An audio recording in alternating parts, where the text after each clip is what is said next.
he will be soon.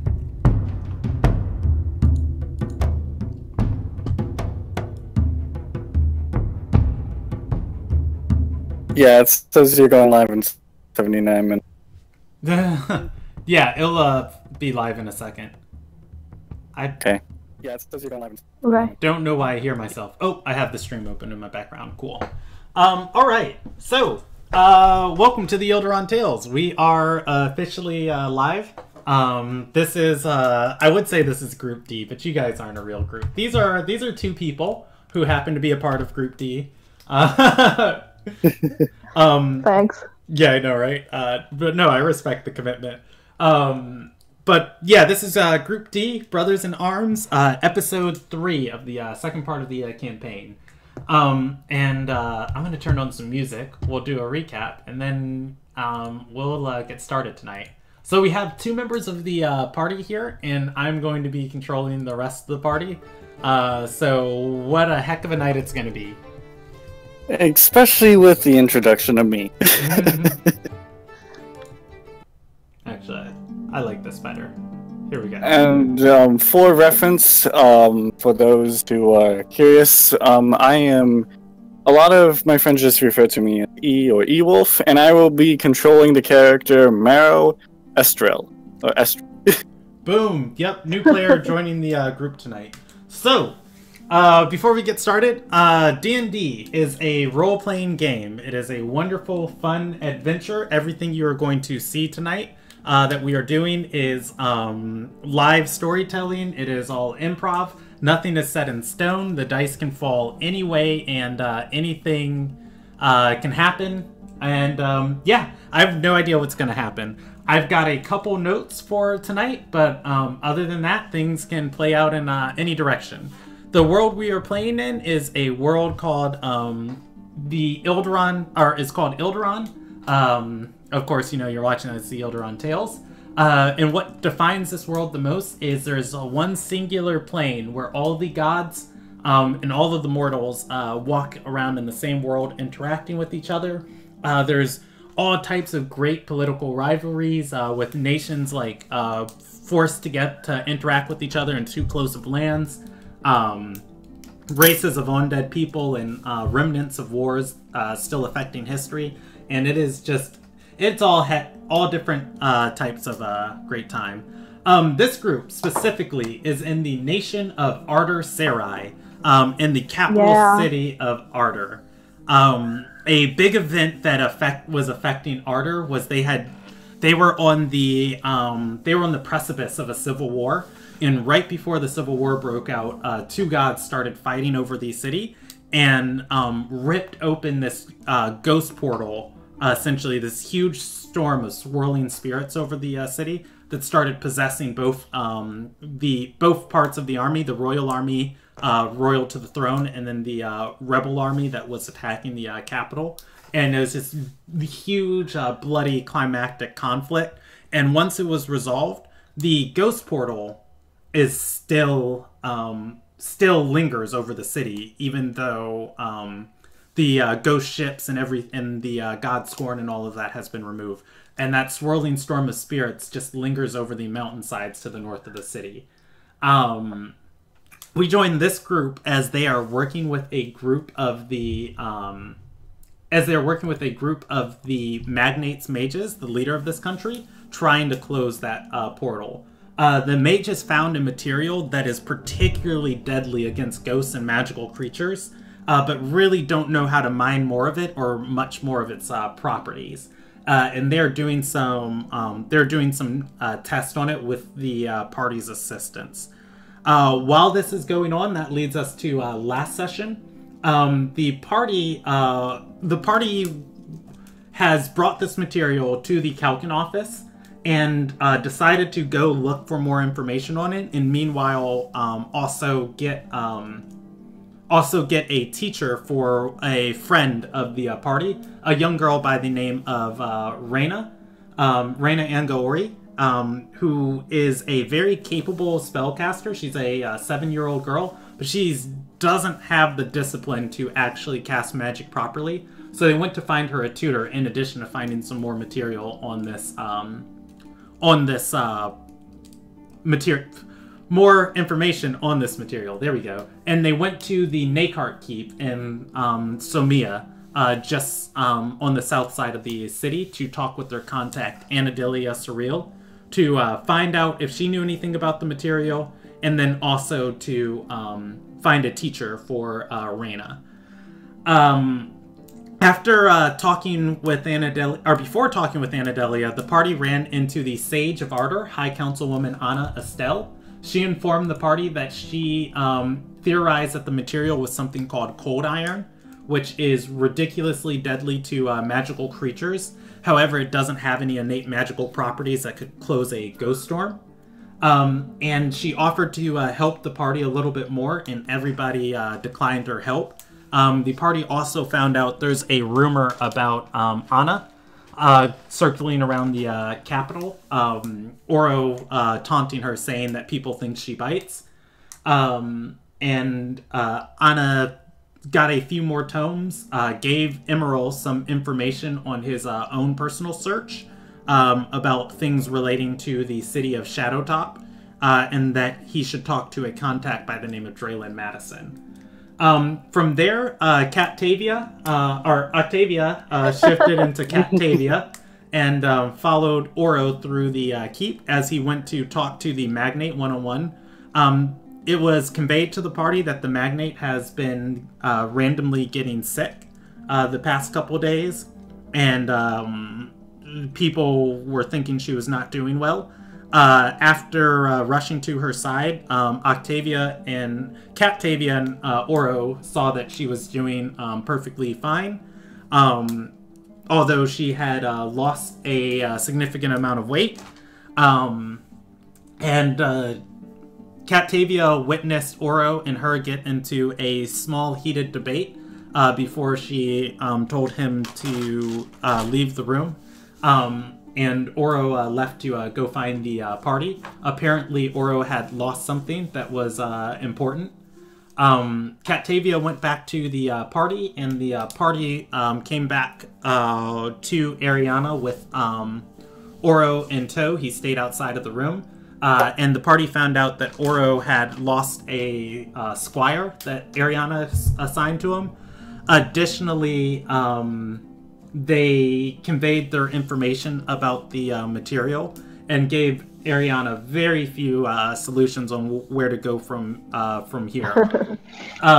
She told the party to help Oro find his squire, and that she would talk more with them on the morrow. The party inspected her and found out that she wasn't suffering from any disease. Father A and Tarum stayed behind with Ariana to watch over her, as she was just kind of pensive about everything that's been going on under her rule. From there, the party split. Johan went back to the Kalkin office to inform them of everything that happened inside of the keep. Octavia and Oro went to find the squire in the night. They, while looking for the squire, they stumbled onto to Aelis's chambers. Aelis never sleeps, as it has been stated many times before in the campaign.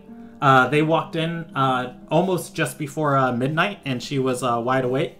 They asked her to scry on the squire to find him, and Aelis revealed that she had the squire in her personal chamber. She was letting him sleep on her bed as she found him wandering through the castle alone.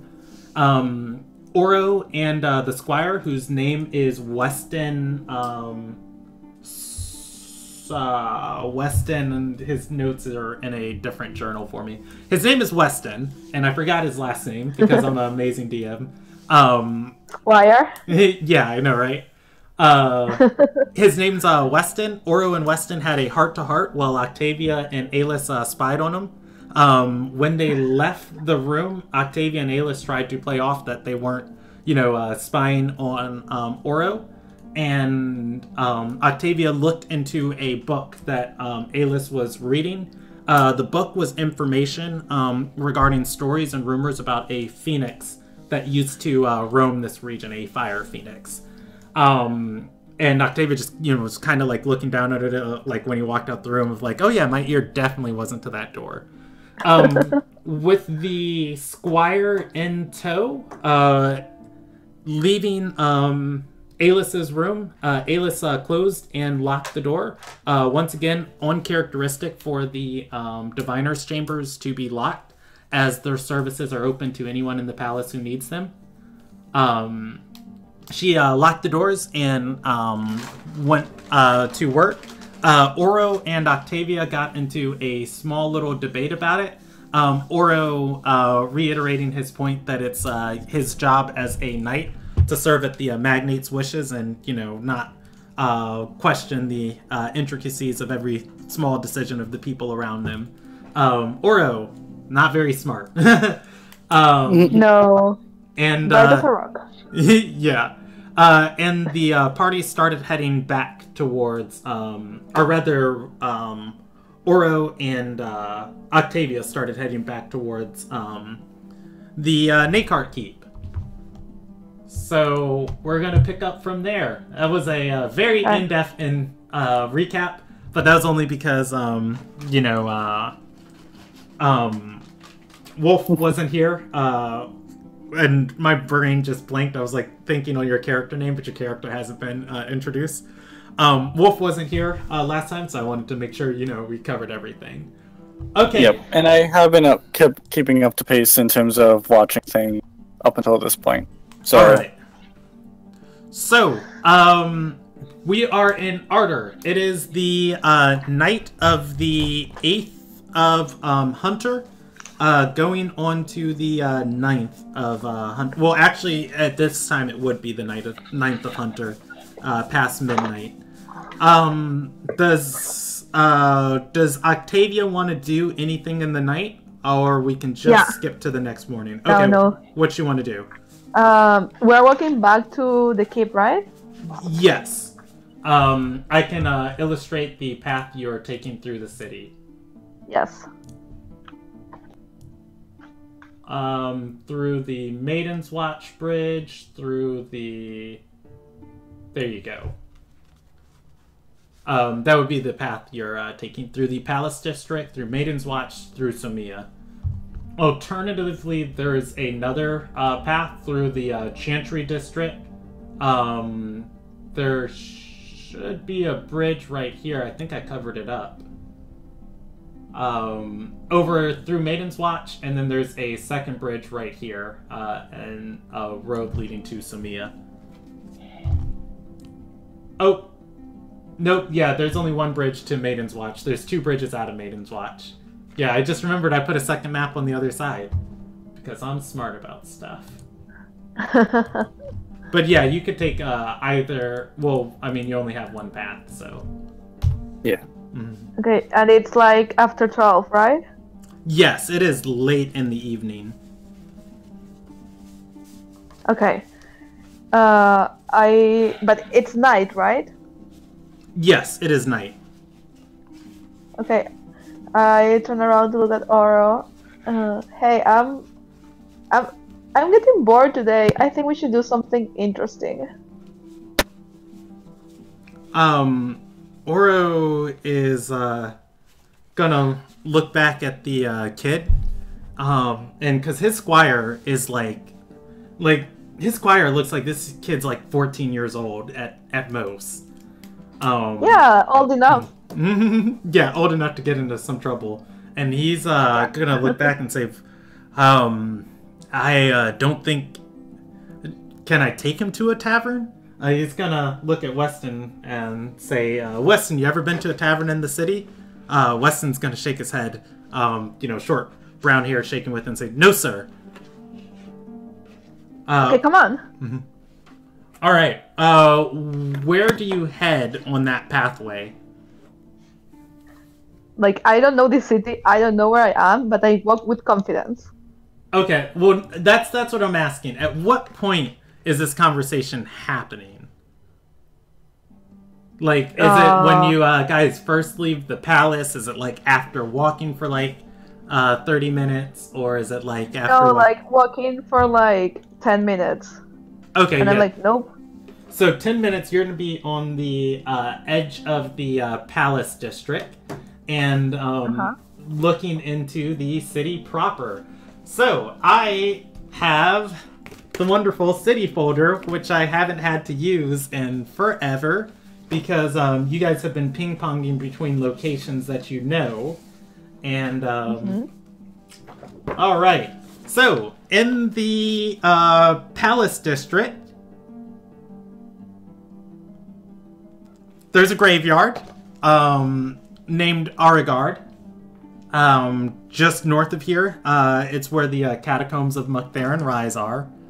Oh, you know what? Go ahead and roll me a history check for Octavia. Like, if she's read anything about this city, or if she's, like, heard gossip since she's been in town. Because she's been in town for a few days looking for her brother. Like, just, like, maybe a day or two. Okay.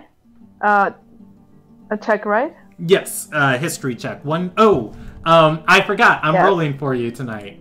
Yes. I am controlling all the party. Not all of it. Alright, so I'm pulling up your sheet right now, and let's move that over here. And close that. Cool. Alright, yeah, I'm just sitting here like, come on, give me that history check. Alright, so that is going to be a 5 on that history check. Ooh. I'm really amazing at rolling. So, yeah, you're to know about some tertiary things of like, pretty sure there's a graveyard somewhere around here. That's fun for trouble.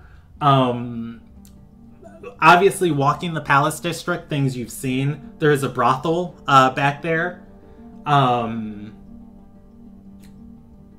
Then, additionally, there is the Nazaram Embassy in front of you that you see, like, climbing out of the sky.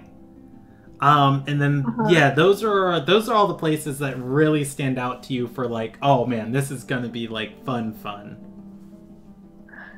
Okay, so I don't know about any taverns. You would know about a few taverns in town. Particularly the Tire Dagger probably would have been where Octavia was staying at while she was looking for her brother before she moved on to a life of luxury. It's in Maiden's Watch, right along the river, in the dock parts of town. Then the other nicer taverns are going to be scattered out from this area. Okay. Then I say, let's go to a graveyard. Okay. So, Octavia is going to the graveyard. If you spend too much time here and you don't get in a full long rest for the next day, you will have a level of exhaustion. No, I want to rest and get my spells back. Mm-hmm. Well, I was saying you can go visit the graveyard, but if you like spend all night into the morning here, you know. Oh yeah, no, it's just like to see if there's anything fun, and otherwise I'm just leaving.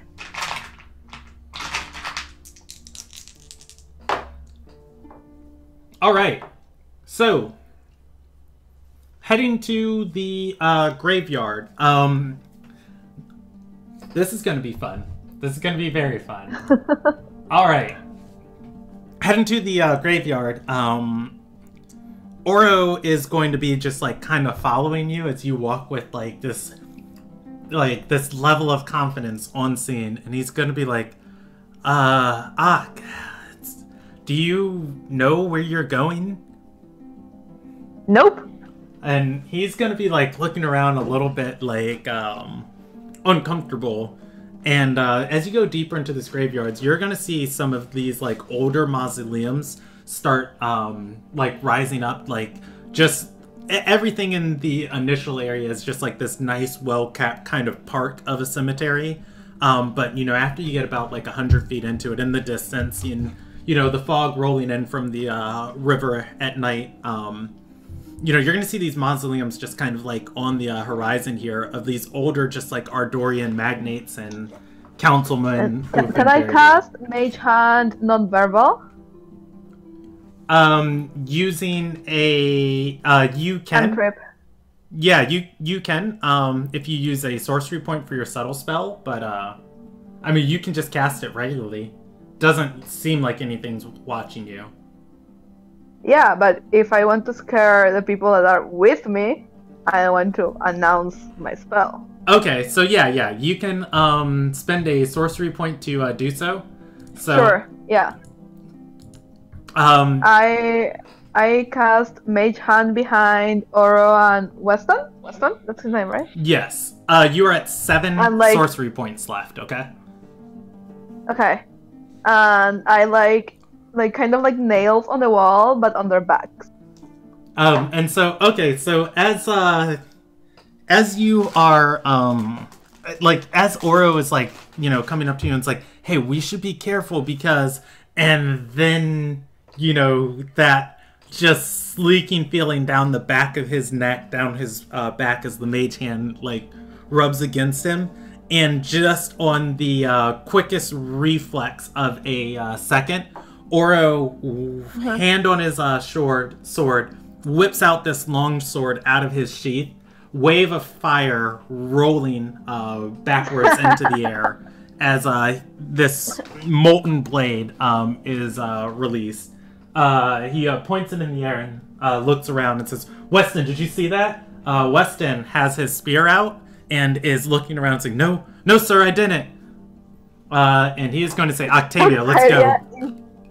Octavia is just laughing and almost falling to the floor, unable to control herself. You're going to roll an insight check and say, have you ever fought a ghost?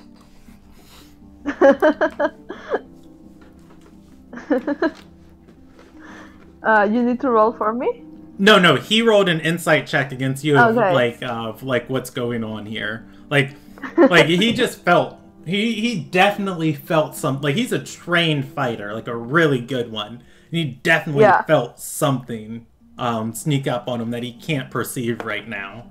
And then he's looking at you and it's like, this isn't a time to joke around! Come on, get up! We have to go before we die! Fine.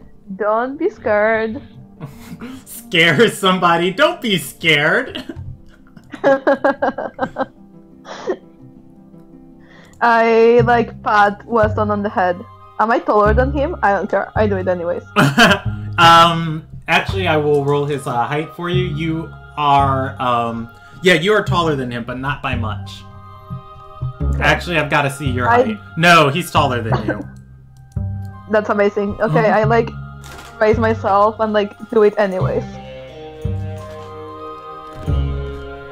Okay. And do you head back to the keep, or do you just push further into the graveyard? I push further. All right. So while repeating, don't be scared. And so Oro keeps his molten blade out. This thing is almost dripping with fire. It is a strange sight.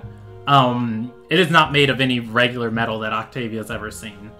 It is casting bright light like a torch in a 30-foot area and dim light 15 feet past that. If you guys were trying to sneak up on anybody, Oro is definitely alerting anybody to your presence. That said, I dude, what are you doing? Turn that off. That's not how you turn it off somewhere. Come on.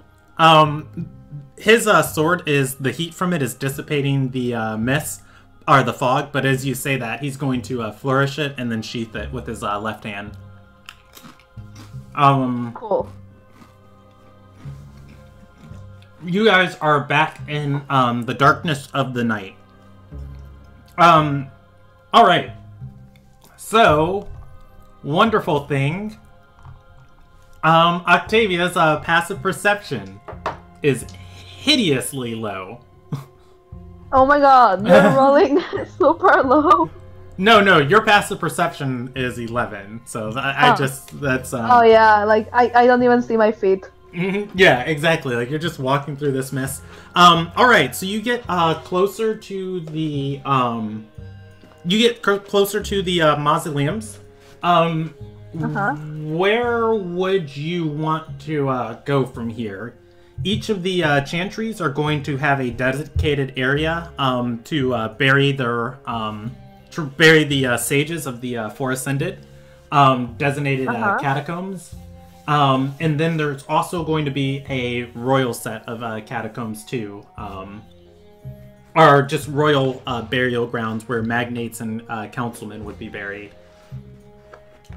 Since I think that all the ascendants are liars and normal people, I want to see like where the magnates were buried and then live. Okay. As you creep further, and like, are they getting more scared as we go? Oro was definitely like on his guard as you push to the rows of mausoleums, and as you like creep further, he's going to say, Terai in the city like to hide out in these catacombs.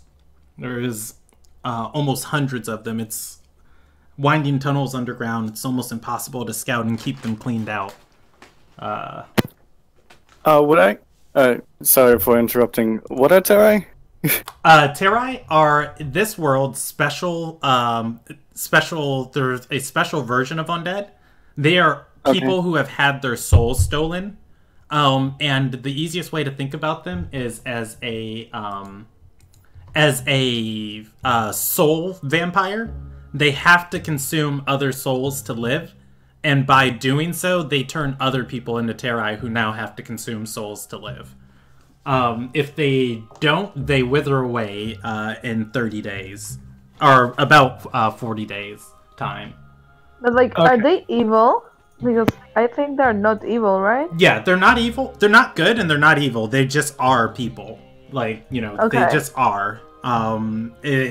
Sometimes it's really unfortunate, you know, like, if somebody has a brush-in with the Terai and, you know, they live, and a lot of the times, like, their soul bleeds out and then they become Terai, and it's just, it's a circle, and that's why people don't like them. Because anytime you know a Terai, and you've known them for more than 2 months, in that time that you've known them, they've probably killed somebody. So... Oh, okay. Yeah. It's like you, just a Terai living, you know they've murdered somebody else in order to do so. Okay. Okay. Then, like, him talking about it and Octavia never having seen a Terai, she's like, okay, we can leave. Like, let's go. Alright, so, you're gonna, like, push forward to these catacombs, or to the royal catacombs, and be like, alright, let's go. And there's going to be torchlight in the distance from the magnate's burial site. And did you see? Is it like a mausoleum or people? Yeah. So this is like a memorial. This memorial site, the most recent magnates are buried at, and then they're moved. As, you know, like, the next magnate dies, their coffin and their stone coffin is moved into the catacombs. So any, you know, like, living citizens can come by and, like, pay their respects to the royal family. And there is a torchlight from the memorial area. Okay, then I want to see what it is. Okay, do you walk up to it, or do you want to do it stealthily? Stealthily. Alright, Oro is going to grab your... So, you rolled a 4, and Oro is going to, like, grab it... Plus 2, 6?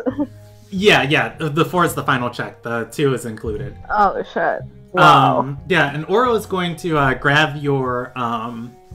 is going to grab, like, your, like, the edge of your shirt or tunic, or cloak, and just be like, Octavia, as you, like, walk off towards them.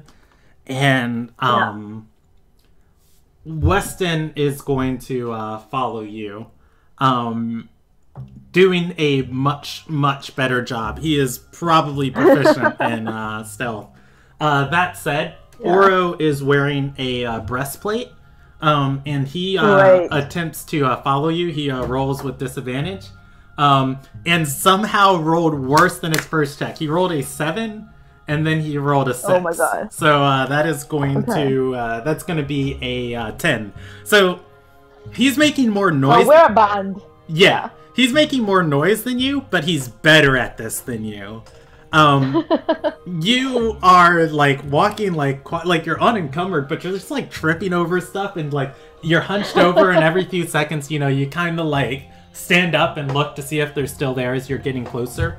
And you guys creep probably about like within 60 feet of this mausoleum, and they are going to notice you approaching. Looking in your direction, there are going to be 2 people at this mausoleum, and the one holding the torch is going to turn into the night, looking in your direction and say, "Stop! Who goes there?" Leaning over and making out Octavia's figure. And let's see. Well, actually, no. So, here's where bad DM rolls come in. Not only do I roll bad for you, I roll worse for NPCs. What did you roll? I rolled a 2 before any bonuses. Oh, wow. So, Oro is definitely on scene. I need to see if this character can test you. Okay. I'm pretty sure he is not trained in, I don't know where I have his character sheet. I'm pretty sure he's not trained in perception. So he's going to make out, like, the faint outlines of your forms. And, you know, of course he heard you approaching. But you guys are just kind of, like, ducked into... And his torch isn't hot like Oro's sword. So you're just kind of ducked into this fog about 60 feet away, right at the edge of his of the dim light of his torchlight. So you are just out of his perception range, and he is like looking and scanning in your direction. He is aware of your presence. Like, is he blind? Well, no. I told you there's a heavy fog in this area. So that's like if you guys are ducked down enough in it and like moving between the shrubbery, because this is a very nicely decorated. That's one of the nicer places of the catacombs. And so, like, if you're moving between those and, like, with the aid of the fog, and this torch only has 45 feet of light that it shines out, you know, most creatures only have 60 feet of dark vision. So, you know, you're being aided by environmental factors. Say it again? Am I able to see anything besides the light at all? Like shapes or like of this person? Yeah, there are 2 people. If you want to make them out, you can roll a perception check. Would you like me to roll it for you? Okay. Yes, please. All right. 8. I'm doing amazing tonight, guys. Oh my god. I'm rolling for everybody in the group, so let's hope we get some death saving throws later for people. Yeah. I am nervous to see when I start rolling. Oro and Weston both make rolls too. Okay.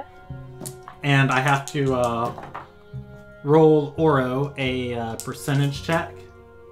And Weston a percentage check. And Weston is going to make a stealth check. He's gonna lean over to you and he's gonna lean over to you and Oro and say, Master Asuin, that man works in the palace. I've seen him before. Pointing at the guy holding the torch, surveying the light. Sorry, what? I couldn't hear you well. Weston leaned over and said, that man works in the palace. I've seen him before. What did Oro answer? Oro did not answer. He is Okay. he's kind of looking. Okay. Weston, do you want to see something fun? I'm gonna roll you a stealth check for that. Just Like I whisper. Yeah, Like, that's what I'm saying. How can I be at whispering? Okay. You can whisper, but it is still like actively trying to conceal somebody from hearing you. Okay. So it's you can say whatever you want to say, but as you know, Octavia and Weston are whispering back and forth. It seems that he has heard you. Okay. He's not aware of you yet, but he's moving in your direction. Okay. Wait. I'm looking at my sheet. 1 second. Actually, I'm gonna take that as a stealth charisma check, because that would be more so with your voice. Yeah. And that is going to be 3 more onto that. That's going to be 9. Okay. It's not. I'm just everything that happened still happened. I'm just telling you, you're at a 9, not a 6.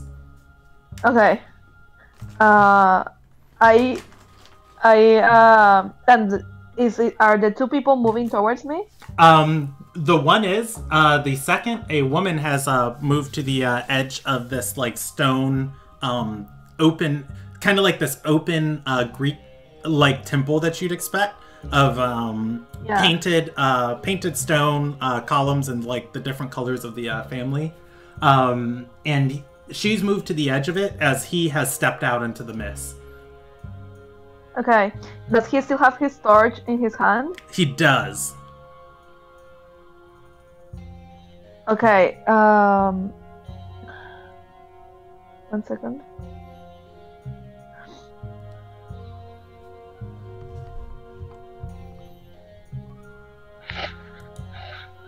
Okay, so I want to cast Prestidigitation non-verbally.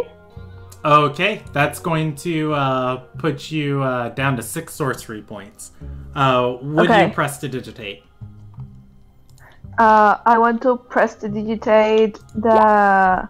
Like, with prestidigitation, can I make something change colors and, like, flash brightly? Yeah, or you can paint something. Okay, so I want to prestidigitate the... is the mausoleum within the range of vision of the guy?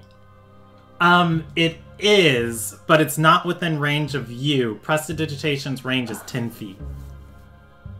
What is around me? What is around you? I'll roll you a percentage die on how lucky you are for... Oh, not much is going to be around you except for some well-maintained topiaries. They would be cut into symbols of ardor. Just that repeating crest over and around this area. And can prestidigitation work on more than one thing? You can have 3 instances of it running at one time, but the thing is, it does take your action each time to start those instances, so you would have to spend that sorcery point each time. Now, let's see, so what do you want to prestidigitate? Or you can do it as Dancing Lights. Dancing Lights has a range of 120 feet. I want to do Dancing Lights and make it look like the mausoleum is like changing colors and like shining like super weird and super bright to like freak them out. Okay, so yeah, you're going to cast that. And you know, he's searching this, and it seems he's like locked onto your location. And then, you know, of course, the lights go off on the mausoleum, and he's gonna turn back and look at that. And Oro is going to take the opportunity to grab you and say, "Let's go." He gives you the help action if you want to roll. If you want to roll a stealth check. Your stealth check has yes. been contested. Yes. Okay. All right, you roll stealth with advantage, and you roll a 15. Weston consistently needs no help on a stealth check, also getting a 15. Oro is the last one out of here as the and Oro nat 20s it. And Whoa! so as as you like make those lights, everybody looks off in that direction, and you guys just like shuffle behind these top areas and like let's go. I'm going to roll you a percentage die, and the woman who is waiting on the steps of this memorial is going to say, "Tatus, come on, let's go." What did he say? What's his name? Tatus, come on, let's go. You hear footsteps behind, are getting quieter behind you. Mm-hmm. Okay. All right. Are they out of range? Yes, you guys can move out of range of them. Okay. Then she just starts laughing and jumping and like going along to leave. She's so happy. Like this is her best night in the city. Or the best night in the city. Wow, that's great. Yeah.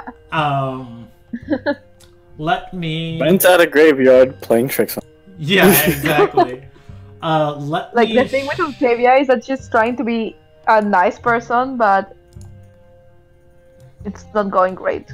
I love it. Let me do something real quick, and then we will continue. Here we go. We'll put that right there, and we'll move this to... And...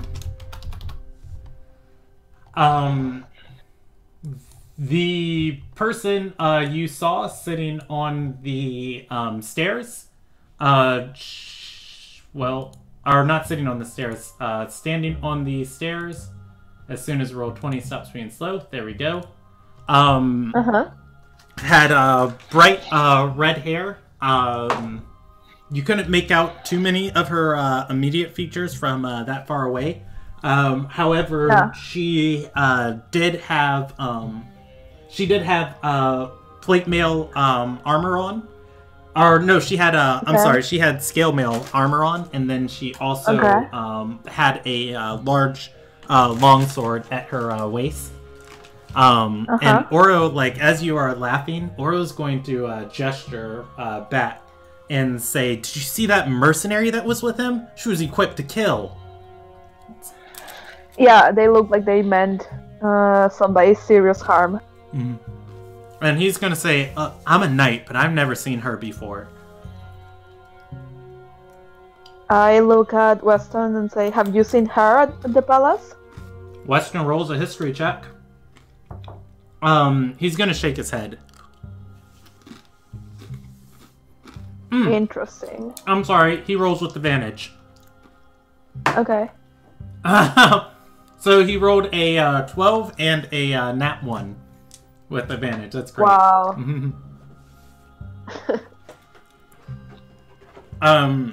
And he is going to say, "No, ma'am. I've just saw Tatus talking to Alice." To Alice. He nods and says, "When she found me at the sneaking around the castle earlier, she was saying goodbye to him. I remembered his face, but not his name." Octavia looks at both of them and says, "I think we need to mention this to somebody. I don't know who, but this is not a coincidence."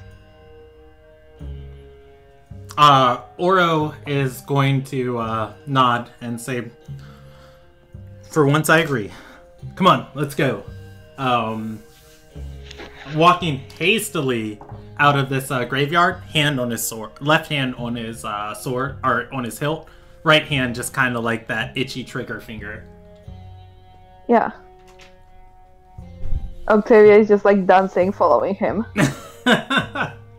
Almost died, almost got into a fight, scared the mess out of my brother and his sleepy squire. All right, it's going to be like nearly well, actually, it's going to be probably about like, well, yeah, it's going to be super close to about like 2 a.m. by the time you guys get back to Somar, or the Nakart Keep, and we name this. What do we name it? I think we named it Southpel. Yep, Southpel. Okay, I like say goodbye to them and prestidigitate their cloaks before I leave. Oro is staying here with you. This is but I guess I like need to go to my room or something. Oh, yeah, right? yeah. You would have your own separate chambers from here, from him. All right. So, and that is the night/morning of the something else I needed to dance in a graveyard. Yes. Something else I needed to do. So, while you guys are gone, Father Anderson with, because Rob's eventually going to come back and watch this. Father Anderson, and this is going to affect you guys too on your way back. Father Anderson is sitting in the room watching over Ariana as she is resting on the windowsill, looking northwards to the mountains over the city. Obviously, the ruins of Zenith Rise in the center of the city, the broken castle, and then the ghost storm that is over all of that. She is asleep on the windowsill. Tarum is coming in and out of consciousness of just, occasionally catching like 5 minutes of rest. But for the most part, he feels this Southpel is a safe keep, so he can be a little bit relaxed here. Father Anderson is kind of like keeping watch on the wall here, just silently watching over the two of them, occasionally himself drifting off. Wind is going to blow through the window up here. Even though it's closed, blow against. Even though it's closed, the shutters and the glass panes and the metal frame that kind of keeps it in place, it's going to start rattling. And this wind is sweeping through the whole city. The keep itself is unaffected, as far as like you don't feel anything swaying, but it's probably powerful enough to move some wooden buildings of just like kind of cause them to rock in the distance. This wind is going to shoot northwards through the town, and Ariana is going to be woken up by this. Father A too. Looking out the window, and then like a sign from the heavens, the ghost swarm, the spirit storm over the city is going to start to swirl and swirl and swirl like a tornado, and then it is going to come into a fine point as all of these spirits are coalescing, spin faster and faster and faster, and then just with the wind just kind of fade away like a mist. It is closed. Ariana wakes up looking out the window, rubbing her eyes, and says, "By the Four Ascended?" Father A is going to look at this in a little bit of surprise too, and say, "By Haldora's name, damn, Gale Song," and just like looking at this. Octavia and Oro headed back. you are free to comment on this any way you'd like, but you guys would see this from, the different perspective, just kind of like looking up. You'd have to pause for a minute in the street as you brace yourself against this wind. Yeah. And then, like, you see that tornado of storms just swirling overhead violently, and then it just dissipates. Octavia's just like, what the fuck? Mm-hmm. She's never seen anything like this. Yeah, Oro is going to look up at this and say, well, gods be praised, our quest is done. You can return to the Magnate side. Dark West? Yeah, Oro was accompanying the party until they found a way to close the ghost storm. Okay. And so as you guys are walking back to the keep, you get to the keep, and a few servants are buzzing. Some people can't even really believe that this is going on, and there is just kind of a rush of footsteps as people are moving about, delivering the news, and the important people, of course, are being woken about this. And then after about, this whole time you can still be getting your long rest as long as you're not doing anything strenuous.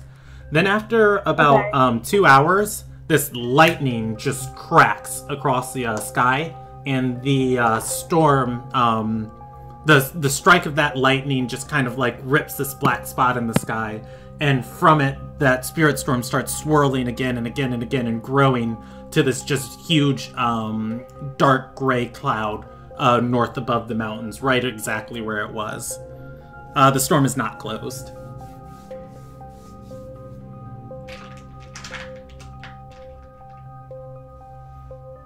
And that is the night of the 9th.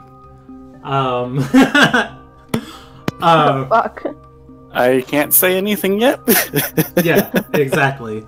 It's just like a part of me wants to respond, but I can't because my character's not introduced yet. And that's where we're gonna come in right now at. So it is the morning of the 9th of Hunter. I have a question. Did anybody tell Ariana that the squire was found? In the evening, they would have likely thought not to wake her.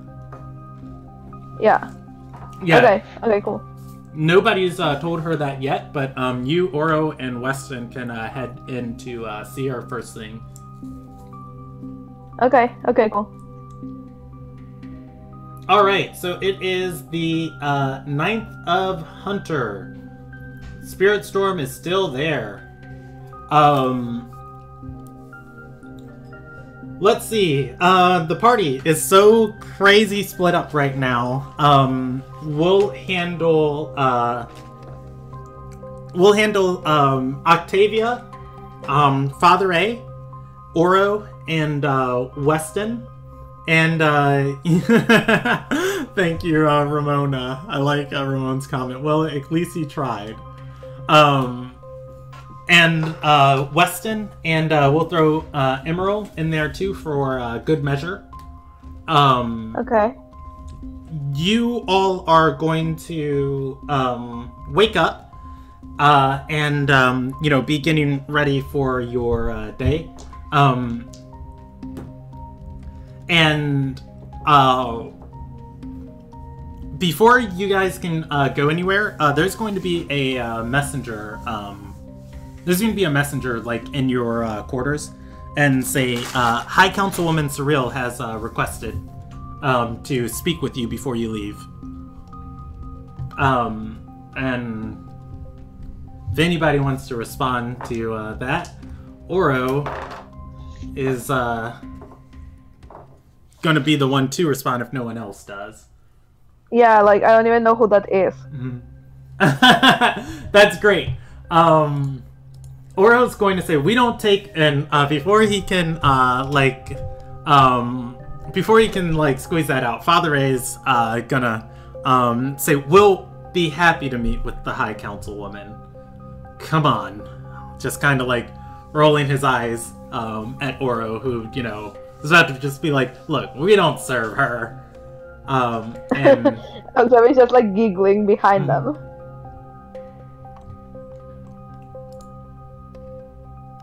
Can I do a history check to know if I know who she is? yes, you can. Oh wait, I roll that for you. Ha. Yes. History check. I'm gonna allow you to roll it with advantage because you are inside of her keep. A 11. So she is the one in charge of this keep that you're in. Anadelia is a very prominent noble figure inside of Ardorian politics. You don't know a lot about her. You know that she's got a lot of very powerful friends, and that her reputation kind of has been on the decline for the past few months, as for making some unfavorable political decisions and allies. Okay. That said, for the most part, you know, she's not a bad person. Okay. All right. Cool. So, Father A is going to lead the party to Anadelia's. Is going to lead the party to one of Anadelia's meeting rooms, and well, actually, no. He's going to go looking for her with the party, and he's going to knock on a closed door. A servant is going to say, the High Councilwoman is in an important meeting right now. If you could just wait for Oro is going to say she summoned us and push by and open the door. I was say like, yeah, summoned us. And, like, push it with him. And steps inside. All right. Okay. As you step inside of the room, there is somebody that I need. Oh, yeah, I know where I put them. Cool. As you step inside of the room, Anadelia is taking notes on a ledger as another woman inside of the room is pointing out things on one of her war maps that she has that she has displayed over the table. The woman is going to say, as you guys step in, let me pull up her sheet for myself and preview. Cool. She's going to say, our clan can, if Somarville is attacked, we can defend from the... looking at everybody stepping into the room. Anadelia is going to stand up and say, Emissary DeHill, just wait here for 1 second. This won't take very long. And she's going to look at the party who's stepped in, and oh, I'm off camera, my bad. And she's going to say, it's been brought to my attention that material that you're working with on behalf of Ariana's diviners is something potentially deadly to be used in weapons. Are we here with Emerald? Yeah, Emerald's there, and yeah, Emerald will speak up and say, well, we're not exactly certain of its properties yet. We have, and she's gonna get about that, he's gonna get about that statement off before, this, man comes, like, bursting into the, room, just kind of like, a little bit just like sniffing, and he's going to step into the room, and his eyes are going to fall onto the woman on the other side of the table. Should I speak? Wolf, yeah, go ahead and give us a description of Marrow. So Marrow kind of rushes into the room. His clothing is very rugged. There's not very many things. There is a noticeable claw hanging from a necklace that he has. But besides that, he's mostly keeping his face covered with a hood and a lot of and gloves. A lot of his body is covered, so you can't get too much of a visual on him as he's deliberately looking away from a lot of light sources until he sees the woman, and then he rushes over to her, kind of just instantly asking, hold on, let me get into voice. Just immediately asking her, how is mother? He hasn't talked in a while, so his voice is very rough. Okay, is he hugging her? He's just his arms are stretched out he's asking, he's confused. He has she can see visibly a look of confusion and worry on his face, how is mother, what's going on? She's going to look at your concern, chuckle a little bit, and be like, sniffs, calm down. Somar Villa wasn't attacked. We actually committed forces to help the Nakarts and Surreals. Mero's just gonna take a slow, heavy sigh and just kind of start pacing. Again, keeping his head down. While he's doing that, Octavia whispers to Emerald, "You're not the weirdest one anymore." And yeah, as this happens, Anadelia is going to turn around to the emissary she's talking to and say, Mistress DeHill, is this a member of your clan? And she's going to look to him and say, and a strange one, but we call him family nonetheless. And she's going to nod to, she's going to bow because she doesn't have rank of nobility. She is not allowed to address Anadelia in that way, and she's going to bow graciously and say, "Hi, Councilwoman Anadelia Rinnelpaw, or Anadelia Surreal Rinnelpaw. May I introduce you to Mero? Would you like to introduce yourself?" I would very much. And then he'll kind of lift his head up, revealing several war paints. They seem to be a bit worn, and sweat very noticeably kind of wearing on them. More so greenish and brown war paint across his face, as well as, again, sweat kind of smearing the war paint. But he nods towards her, and in a more respectful but frustrated way, and then says his full name. "My name is Maro Estray. Or Estray, as you would pronounce it. And came here in concern of the portal reopening, closing, and opening again. And in terms of my clan." And she is going, Anadelia is going to nod. And Mero's going to know, this is the woman his clan does any sort of business with for the region that they live in. They need anything. Yeah. This is the front of their regional, this is the face of their regional lord. She's not your regional lord, but she's the person who handles the regional lord's business. And and Anadelia is going to say, of course, the protection agreement that Lady Nakart had with your that Lady Nakart had with your clan stands, and we will honor it.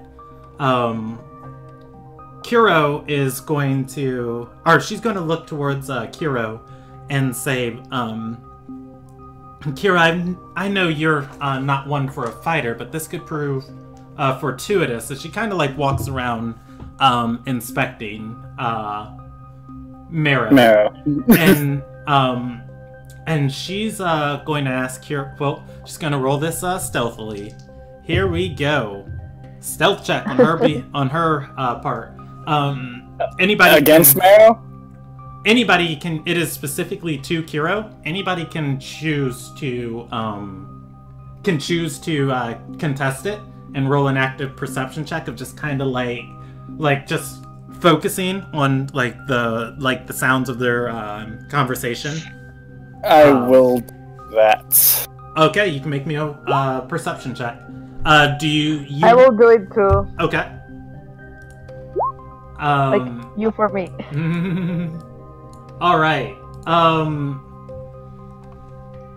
Cool and cool. All right, so Marrow is going to pick this up. Octavia's not going to quite get this, as Anadelia's probably about 15 feet away from you. Her back is turned to you as she's talking to the emissary, and head leaned down and voice just kind of covering the waves of her sound, of just like kind of catching it against her hand.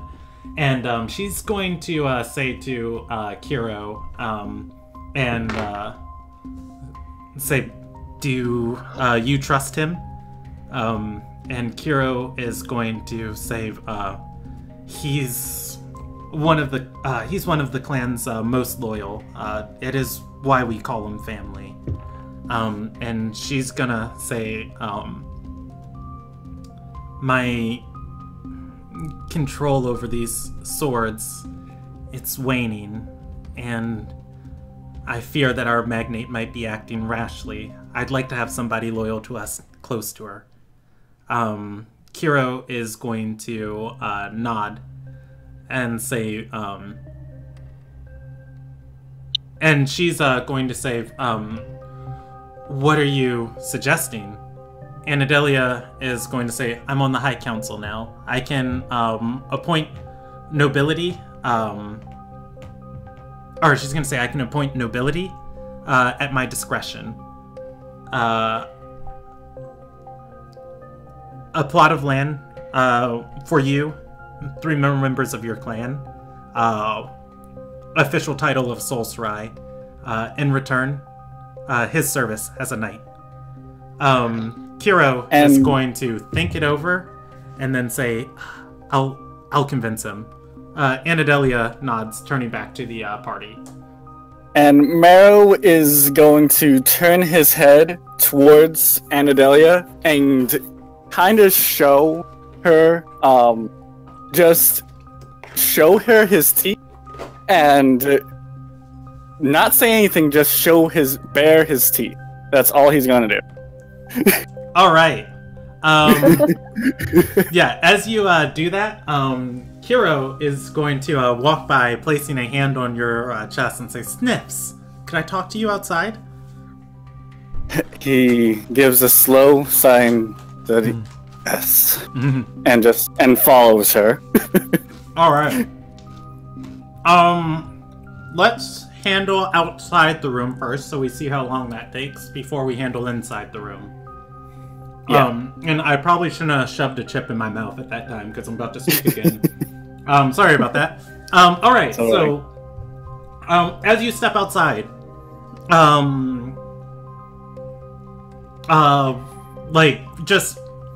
Kiro has this very calm, just noble gait to her. It's very proper. It's like you've seen her move before in the forest, and she is a hunter, just like you, but she has trained herself to blend in with the population here. Like, you would not be able to guess that this woman has, like, any sort of, like, wild nature to her. And as you get outside, her posture is going to relax as this giant grin just grows across her face. And she's gonna say, we just got offered such a tremendous opportunity. Sol Sarai, nobility, 3 members of the tribe, she offered that to us. Or 3 members of the clan.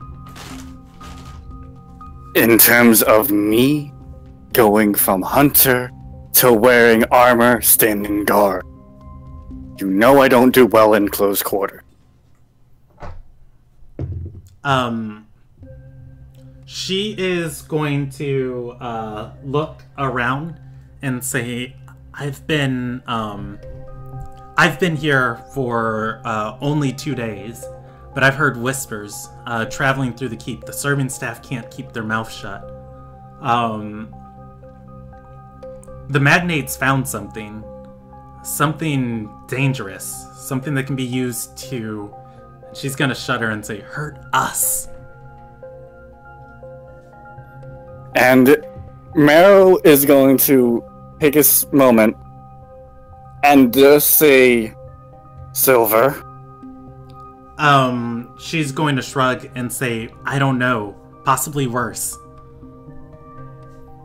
And she's gonna say, it wouldn't hurt to have one of our, somebody from our clan, at least with the information on this. If the hunters of our kind start brandishing these types of weapons in our forests. And she's just gonna like lay a hand on your chest and say, look, I know you like your freedom, and I won't push you, but think about it. And then she looks back at the door and says, and make your decision in the next few seconds. In the next what? You cut off. Next few seconds. Think about it. And then she looks away and looks back and says, and make your decision in the next few seconds. Marrow's going to take a slow sigh, hold on to his pendant, mutter in Old Tongue. Basically, it's a saying that he usually would say to her whenever he is afraid or nervous about to do something, which roughly translates to spirits guide me. Okay. And replies with, there is wisdom. As you know, I hate to be wrong. There's wisdom in what you say. As long as I don't have to wear metal and be locked like a hound dog, I will do as required.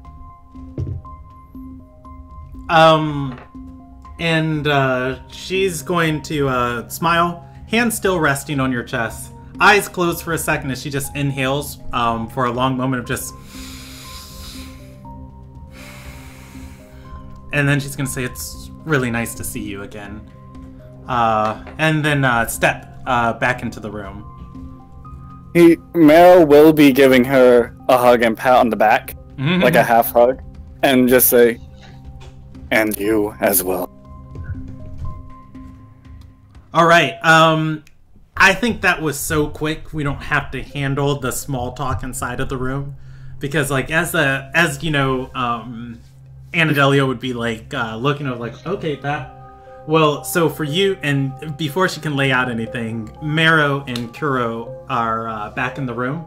And Kuro is going to nod towards Anadelia. And she's going to say, the magnates' forces and knights are dwindling. I'll add a soul sworn from our service to her ranks. You can, and she's going to gesture to Marrow and say, you can tell her, ooh, this is gonna be fancy. She's gonna say, you can tell her Lord Marrow, or Lord Esther. Would she know Marrow's full name? Yes, she would. She would. She's going to say, Lord Esther. Is he Lord? He just got promoted. He just went from, by the way, prior to this, like, this guy was living in forest, living in the forest area way outside of town. Yeah, he's getting paid for helping travelers go through the forest to get to town. And became a lord. Oh, it's like a rags to riches story. Yeah, and she's going to say... Wait, when she says Lord, I want to prestidigitate him. Doing what? Shiny. Oh, make him shiny? Okay. Yeah, make him shiny, yes. Like extra shiny. Alright, and like she says you can tell our Magnate Bertolf that Lord Esterai is in her service as a willing soulsworn from my ranks, and paid out of my coifers. or coffers. Coffers. We'll go with coffers. I feel like that's the correct pronunciation. That's the correct pronunciation. Yeah. Father Anderson is going to roll his eyes and say, "Great, another." And go ahead. Mero's going to immediately start looking at the others and start again smelling them, trying to get familiar with the scents.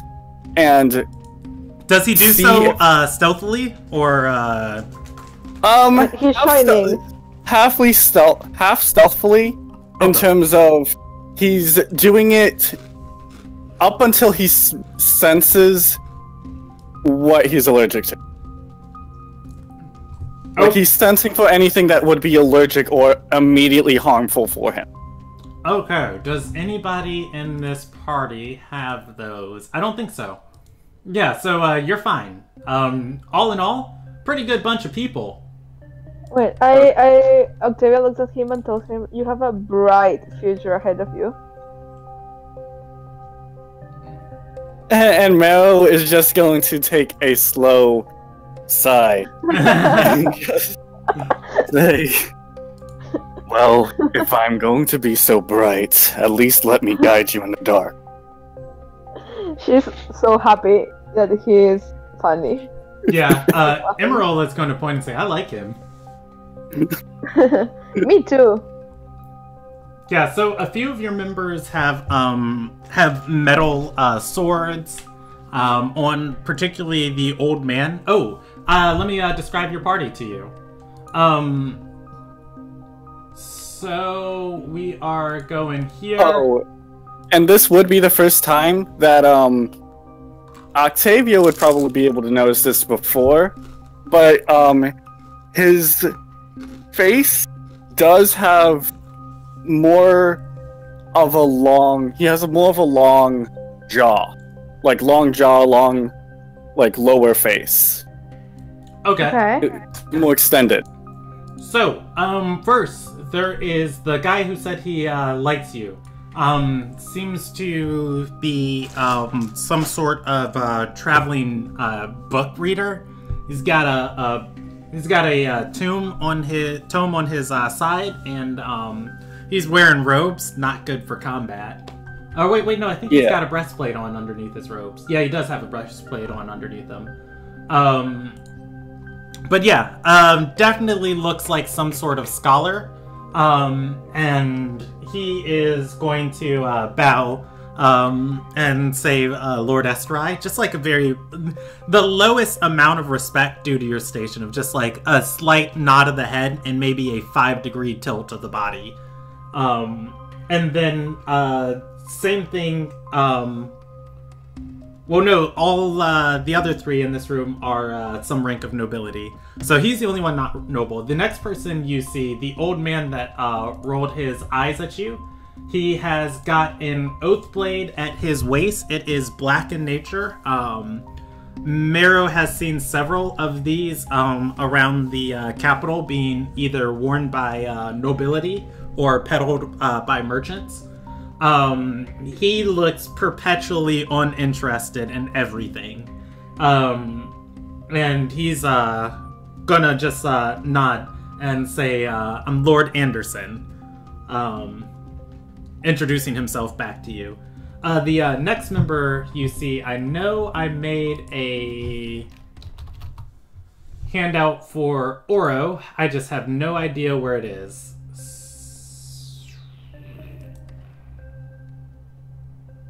Let's see. Yeah, the next person you see, I'll just describe Oro because I guess I didn't put him on Roll20 yet, but I'll post his picture in the Discord so everybody can see it. Okay. Oro is he has got long red hair. He is wearing a dark blue breastplate, and he's got a longsword at his side. No shield. He wears his longsword on the side that somebody would normally wear an Oathblade.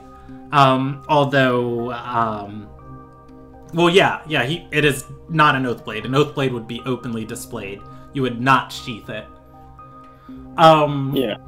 So, yeah, that's Oro, long red hair. Oh, in following Oro, he has got a squire behind him named... and Oro, how would he greet himself?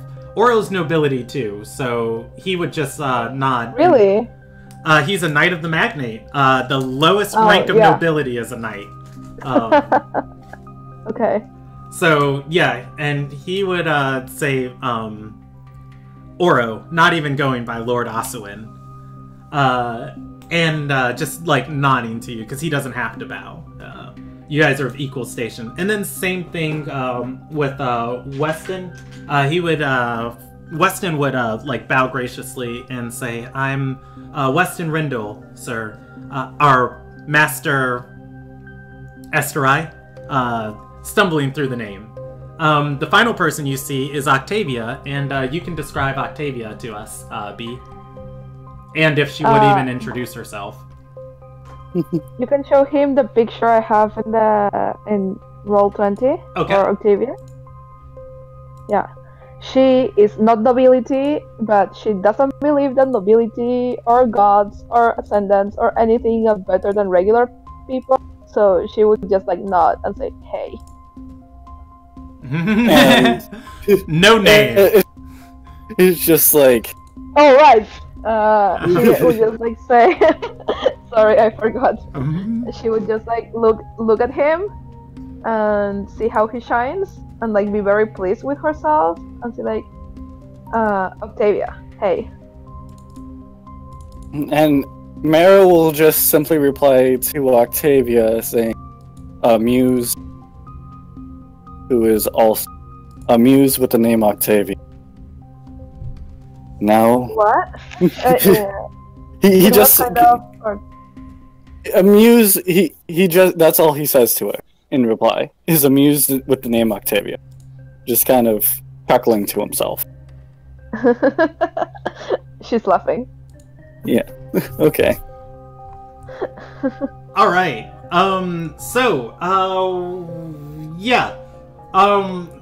You are added to the party. You guys can add 1 marrow to your inventory. Yay! Officially. I'm kidding. As you are standing here, Anadelia is going to say, "I've got a new contact for you to be wary of. I informed you before of Kylissa and of her relation to Manning. However, the name came across my tablet this morning, Alice. My contacts still working within the palace say that she's devoted herself to a new area of study. Spends most of her time locked in the diviner's office now that it's not being used as much." Just for a moment, while she's talking, Marrow is going to use just kind of looking around and particularly sniffing the area, just standing still but kind of smelling around him, seeing if he can sense it. Okay. Do we notice him doing that? He's not doing it stealthily, so if you do look at him, you could notice. It's just that he's not trying to hide it. He's just like sniffing, kind of like sticking his head out slightly and sniffing there. Okay. Okay. Again, his friend when he first came into the room was being called Sniffs. Initially. Oh right. I thought I heard the snips like with a P. No, he was being called Sniffs as soon as he entered the room. Now you're kind of seeing why. Yeah. Yeah, just Can I do like a history check or whatever? Like, do I find him not weird but different? Like, not seeing him or the other one like him before? Yeah, you can roll a history check. I will. Would you like me to roll it for you? Oh, I have to roll it for you. 16. Yeah. Oh boy. All right. Does she know what it is? Well, I am not going to. She wouldn't know what he is, but Octavia coming through this region, you are going to get some pretty. You are going to discern some knowledge. So when you came into this area, or when you stepped into this room, Kiro was pointing at a map and said if Somar Villa is attacked, we can defend it from here, like pointing on a map. That area that she was pointing at is a uninhabited logging forest outside of Somar Village. Somar Villa. That is a town to the south of the capital. As Octavia was coming from southwards, headed to the capital to look for her brother, amongst the nobility, there was a pretty nasty rumor circulating, being spread, that somebody encountered a werewolf in that village. That said, it was never investigated, and was likely chalked up just to be a fevered rumor of a lying noble who ran off to have good times with his servants. For the people who are watching, who have like watched all of this campaign, they're probably like, "Damn it, Lance!" Oh my god! I just put 2 and 2 together. Like it took me a while. Okay. I think she understands now. That said, what was my trinket made out of? Do you remember? Let us see. Ivory. I think it had. Okay, cool.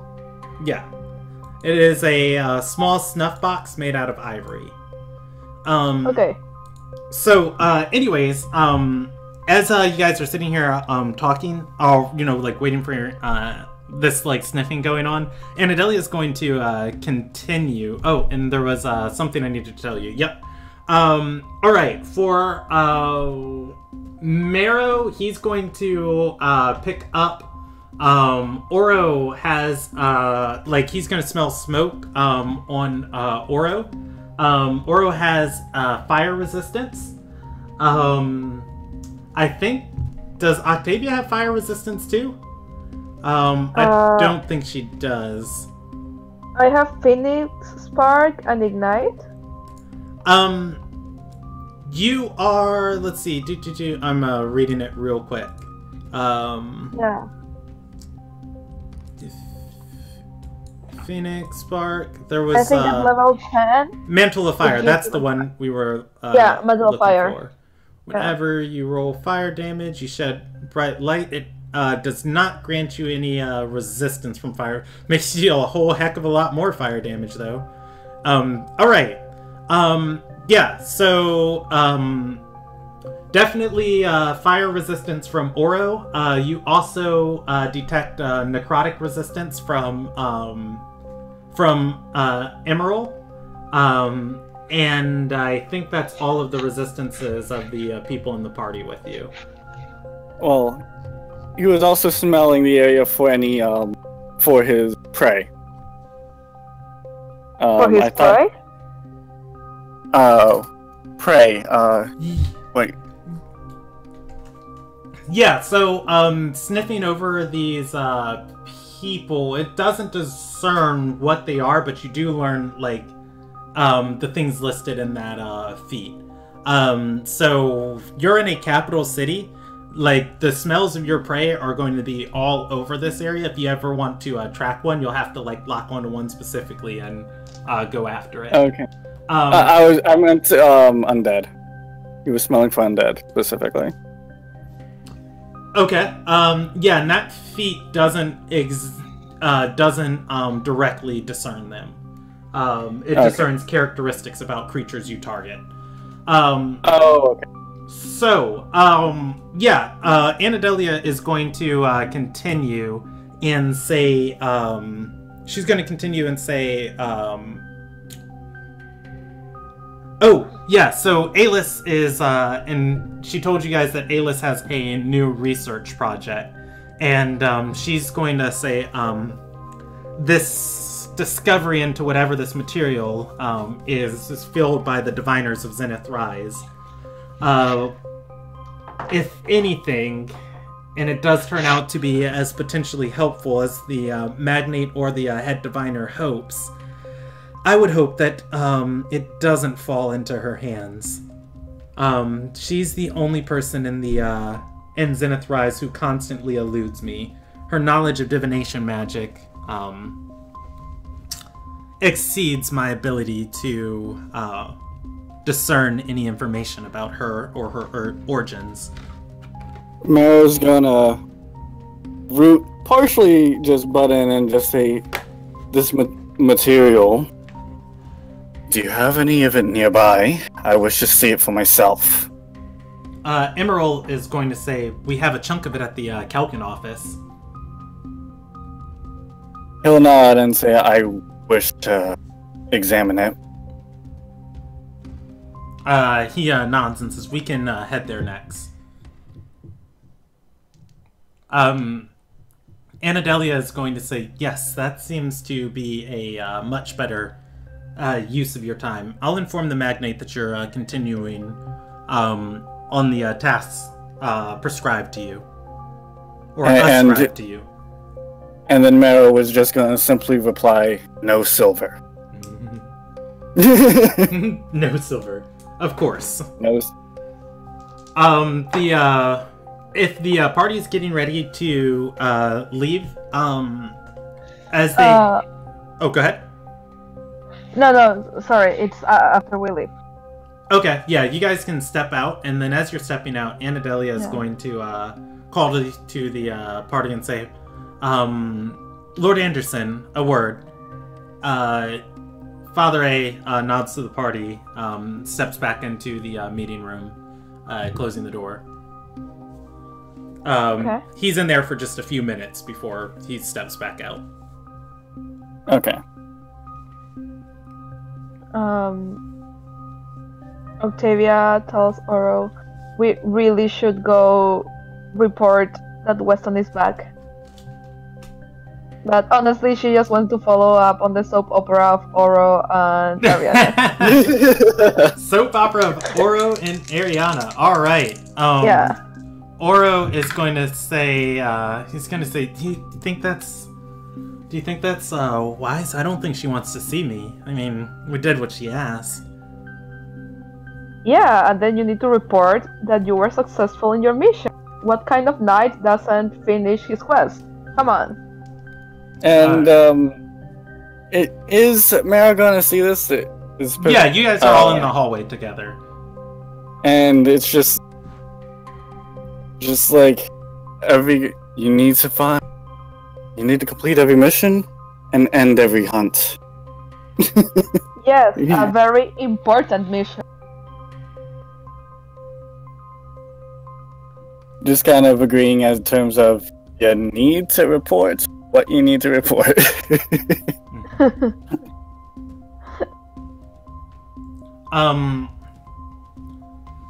So, as you guys are heading down the hallway, finally the last person to, as you head off, the last person to step out of Anadelia's office is going to be Kiro. And the party, walking off, she's going to call down the hallway and say, Maro, I'm headed back to Somar Villa. There's a ball tonight. Come see me if you would like to dance. With a smile, and then she turns and has her noble gait. It is noble now. She's officially a nobility. As she strides in the opposite direction. Mel will nod and say, "I'll consider it." All right.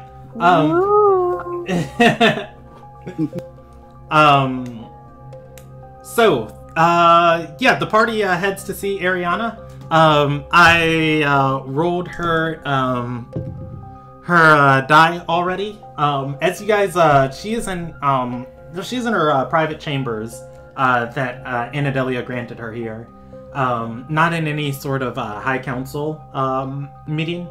And I've got to roll you one more vent die, and cool. So, so you guys have rolled a 96, an 81, and a 92 tonight for your event dice. Is that good or bad? Yeah, what is that? Basically, things are happening. So, as you step upstairs, Tarum is going to be standing in front of the door. Or actually, no, Tarum's not going to be standing in front of the door. He's going to be in the room with her. There's going to be a servant in front of the door. And the servant is going to say, and she's just like this, or actually it's a male, and he's just like, he doesn't even look like he's supposed to be up here. He looks like he's like a cook or something. He should be down in like the kitchen. Okay. And he's going to say, the magnate is sick this morning. She's directed all her business to High Councilwoman Estelle. As the party steps to the door, Oro is going to say, it's just gonna look at him and say, that sickness is returned. I'll help her. Stepping into the room, and she's gonna look back. He's gonna look back at the party and say, "Where's that Come on, Anderson." Anderson, looking perpetually disappointed, is going to step past the servant, and he's going to say, Master Tarum instructed me not to let... Okay. This isn't even my job. As people, begin shuffling into the room past him. And Mero's just gonna walk by and say, speak loudly next time, authority, and walk past him. And he's gonna take that to heart and say, as Mero, like right before Mero walks in, he's gonna say, "You can't go in there." Octavia's finding joy in making people shiny, so she does it to him too. So as he says that to Mero, he begins shining. No, to Mero. Okay. Person. Yeah.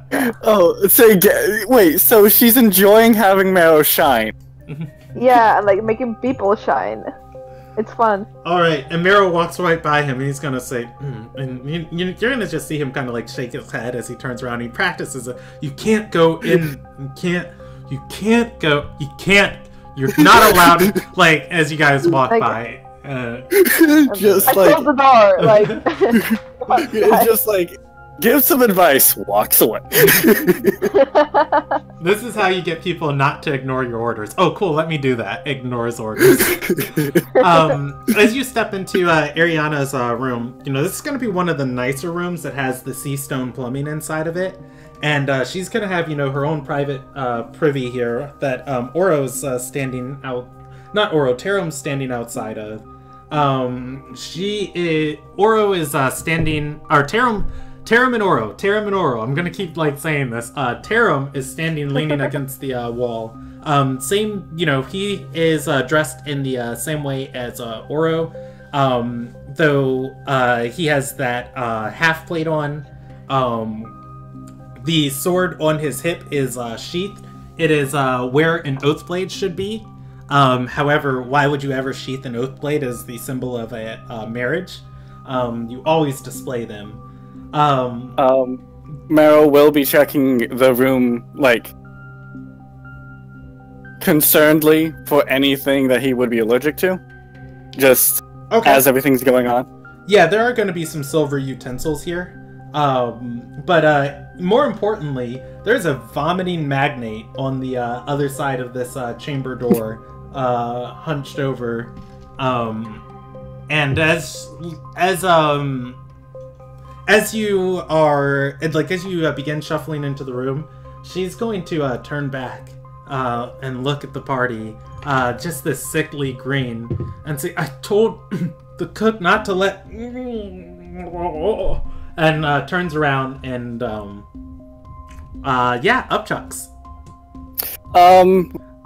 Mero's going to immediately try and see if he can find anything immediate in terms of to help her. Yeah. Okay. Medicine check? Or what are you doing? Help her. Yeah, Oro will assist you with that medicine check. Roll it with advantage.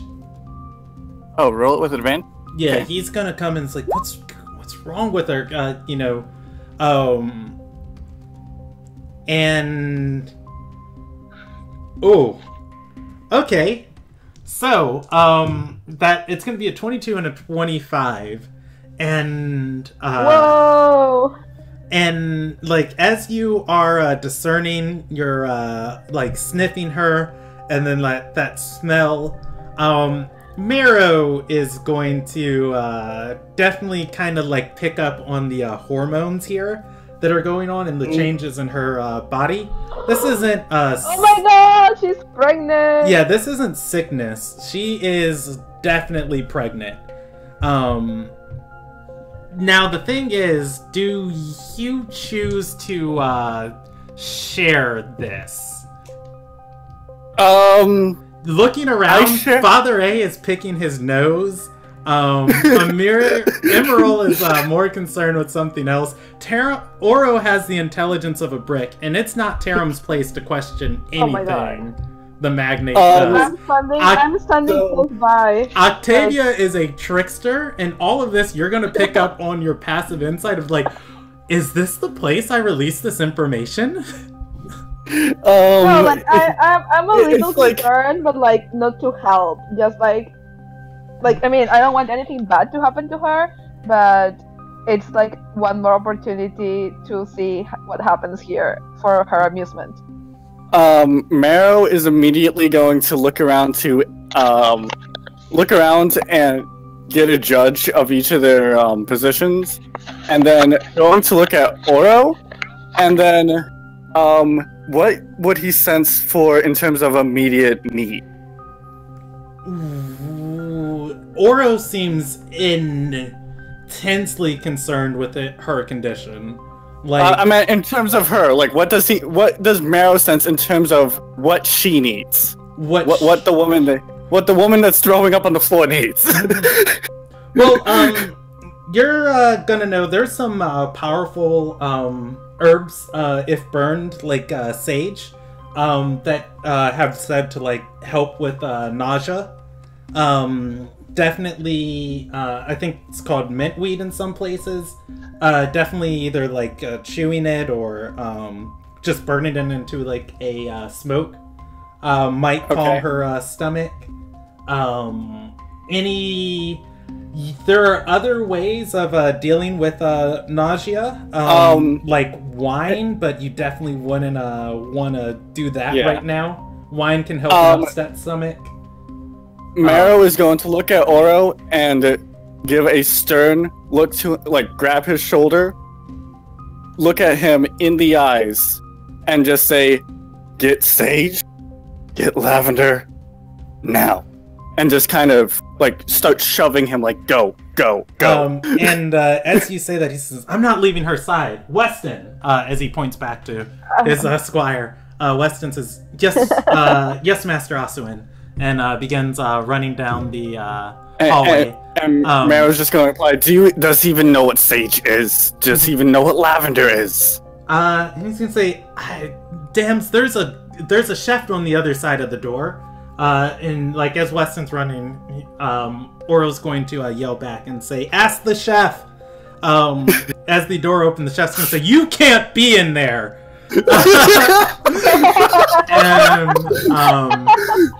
and Weston is going to stop him and try and explain, point, and then him and the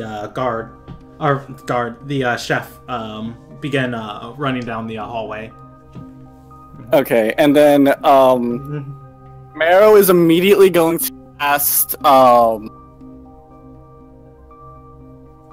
I would say I want to say healing ward. Just to kind of nothing like just in terms of to try and help. Just try and help in some way.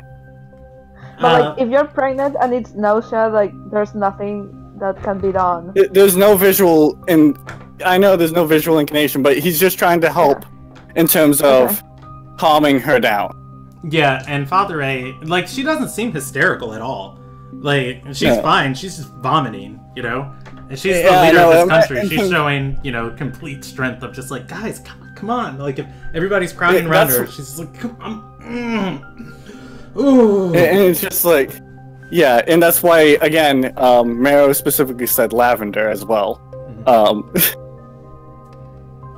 So yeah, he's going to kind of look for a spot that he can is she sitting down or standing? Yeah, she's sitting down. Okay. He's just going to kind of look around, just like seeing everybody else not really doing anything in terms of her throwing up, and just like just kind of rub his face, like, how did they make it? It is worth stating, by the way, she has sea stone plumbing up here. This is a special material in the world. It's this aquamarine greenish stone that whenever water touches it, think of like a magnet and floating in water, of how like a magnet always turns and points northwards from polarity.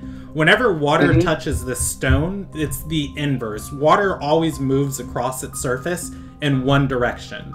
So if the stone is slanted, and it's slanted opposite of the direction water moves, if water drips on it, it pushes the water up and over and off the stone. So that said, there's just like this stream of water carrying all of this away, just constantly moving across the surface of this sea stone. And so she's not in the worst situation. Like, there are worse places you could be vomiting on the floor. Yeah, it's just Marrow's initiate reaction is see someone he senses is sick, rush. I am feeling bad for not helping, so I walk over to Marrow. Are you kneeling down? I would be kneeling down just so that way I can be at level with her. Okay, she kneels down next to him and says, "Is there anything I can do to help?" Sincerely. Octavia can roll an insight check for free. Okay. You'd have to do that. Sorry?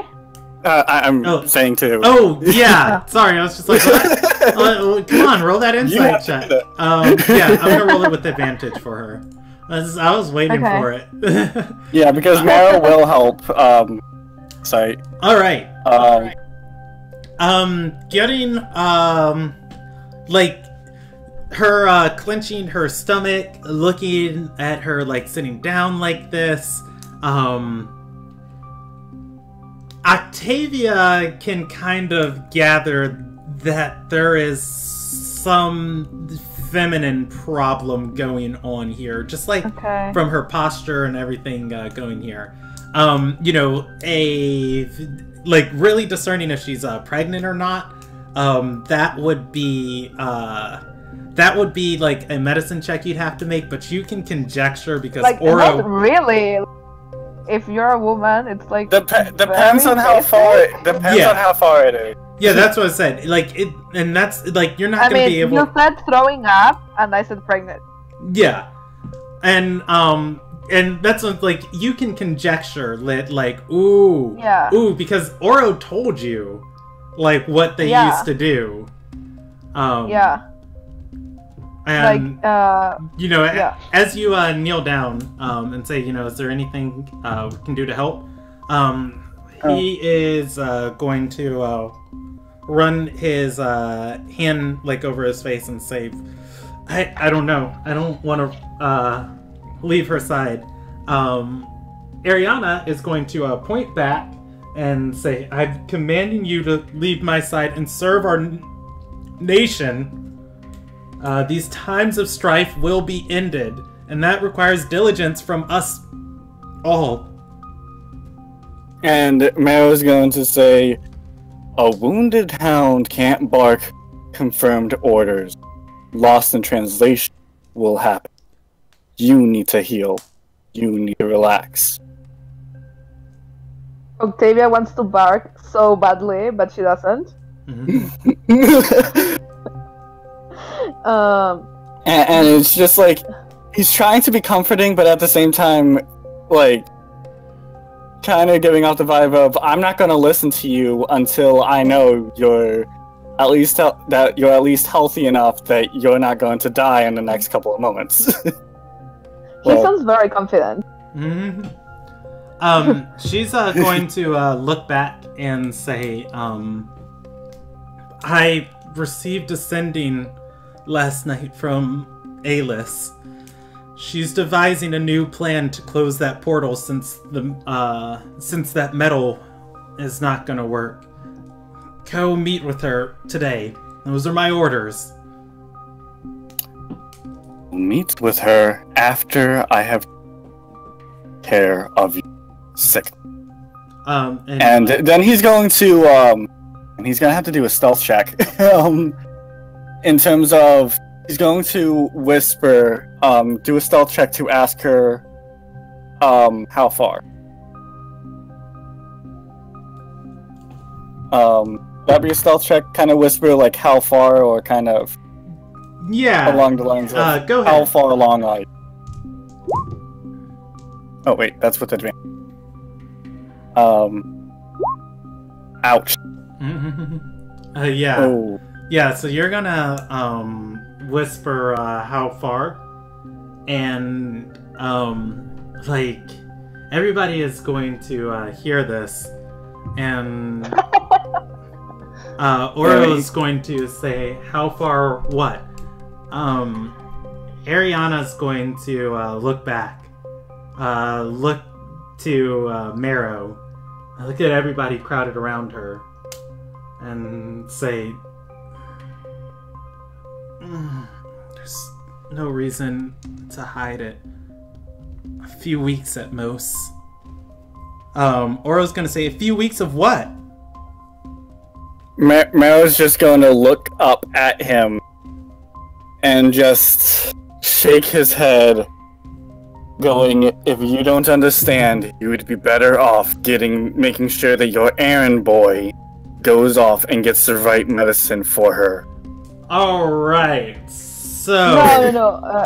Octavia is going to tell him, don't speak to him like that, and ask Ariana, is it his?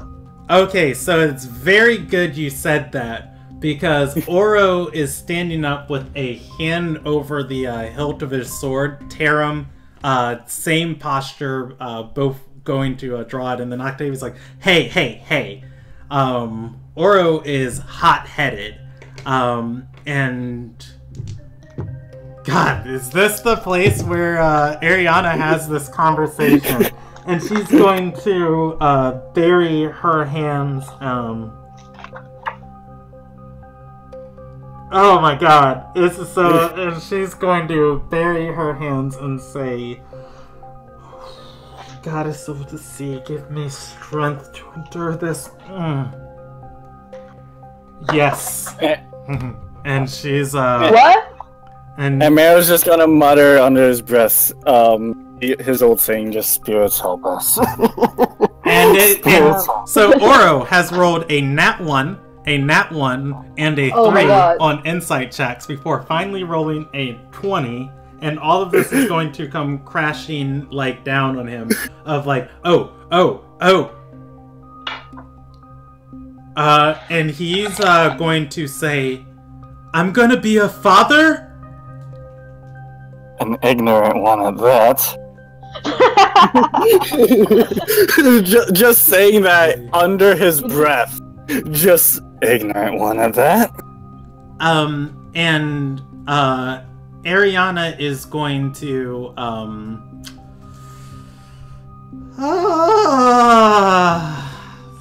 she's gonna try and get this statement out. And she opens her mouth again, and then just dry heaves over the sea stone privy again, and then turns back and says, "You're not gonna be anything if you can't take care of the squire I assigned you to." And he's gonna say, "This is different. This is," and she's gonna say, "No, I don't want to." And she's going to point at everybody and say, "Get out! Out! Out! Go see Alis! I don't need to deal with this right now." And Meryl and she's going to point again and say, "Out!" From the floor, as much authority as she can muster. Meryl's still going to ignore her. Just like, you're going to have to drag me. I'm going to make sure you're going to be better before I go off. Octavia stands up as tall as she can be and looks at Ariana, like down at Ariana. It's like, he's a doctor. He should stay. The rest of you, out. I'd like to point out, this is out of character. Meryl is no, like he has experience tending wounds and helping, but he is not like classically trained. He has been self-trained. To me, you're a doctor, like you're helping, and that's enough for now. I mean, you cannot really do any harm.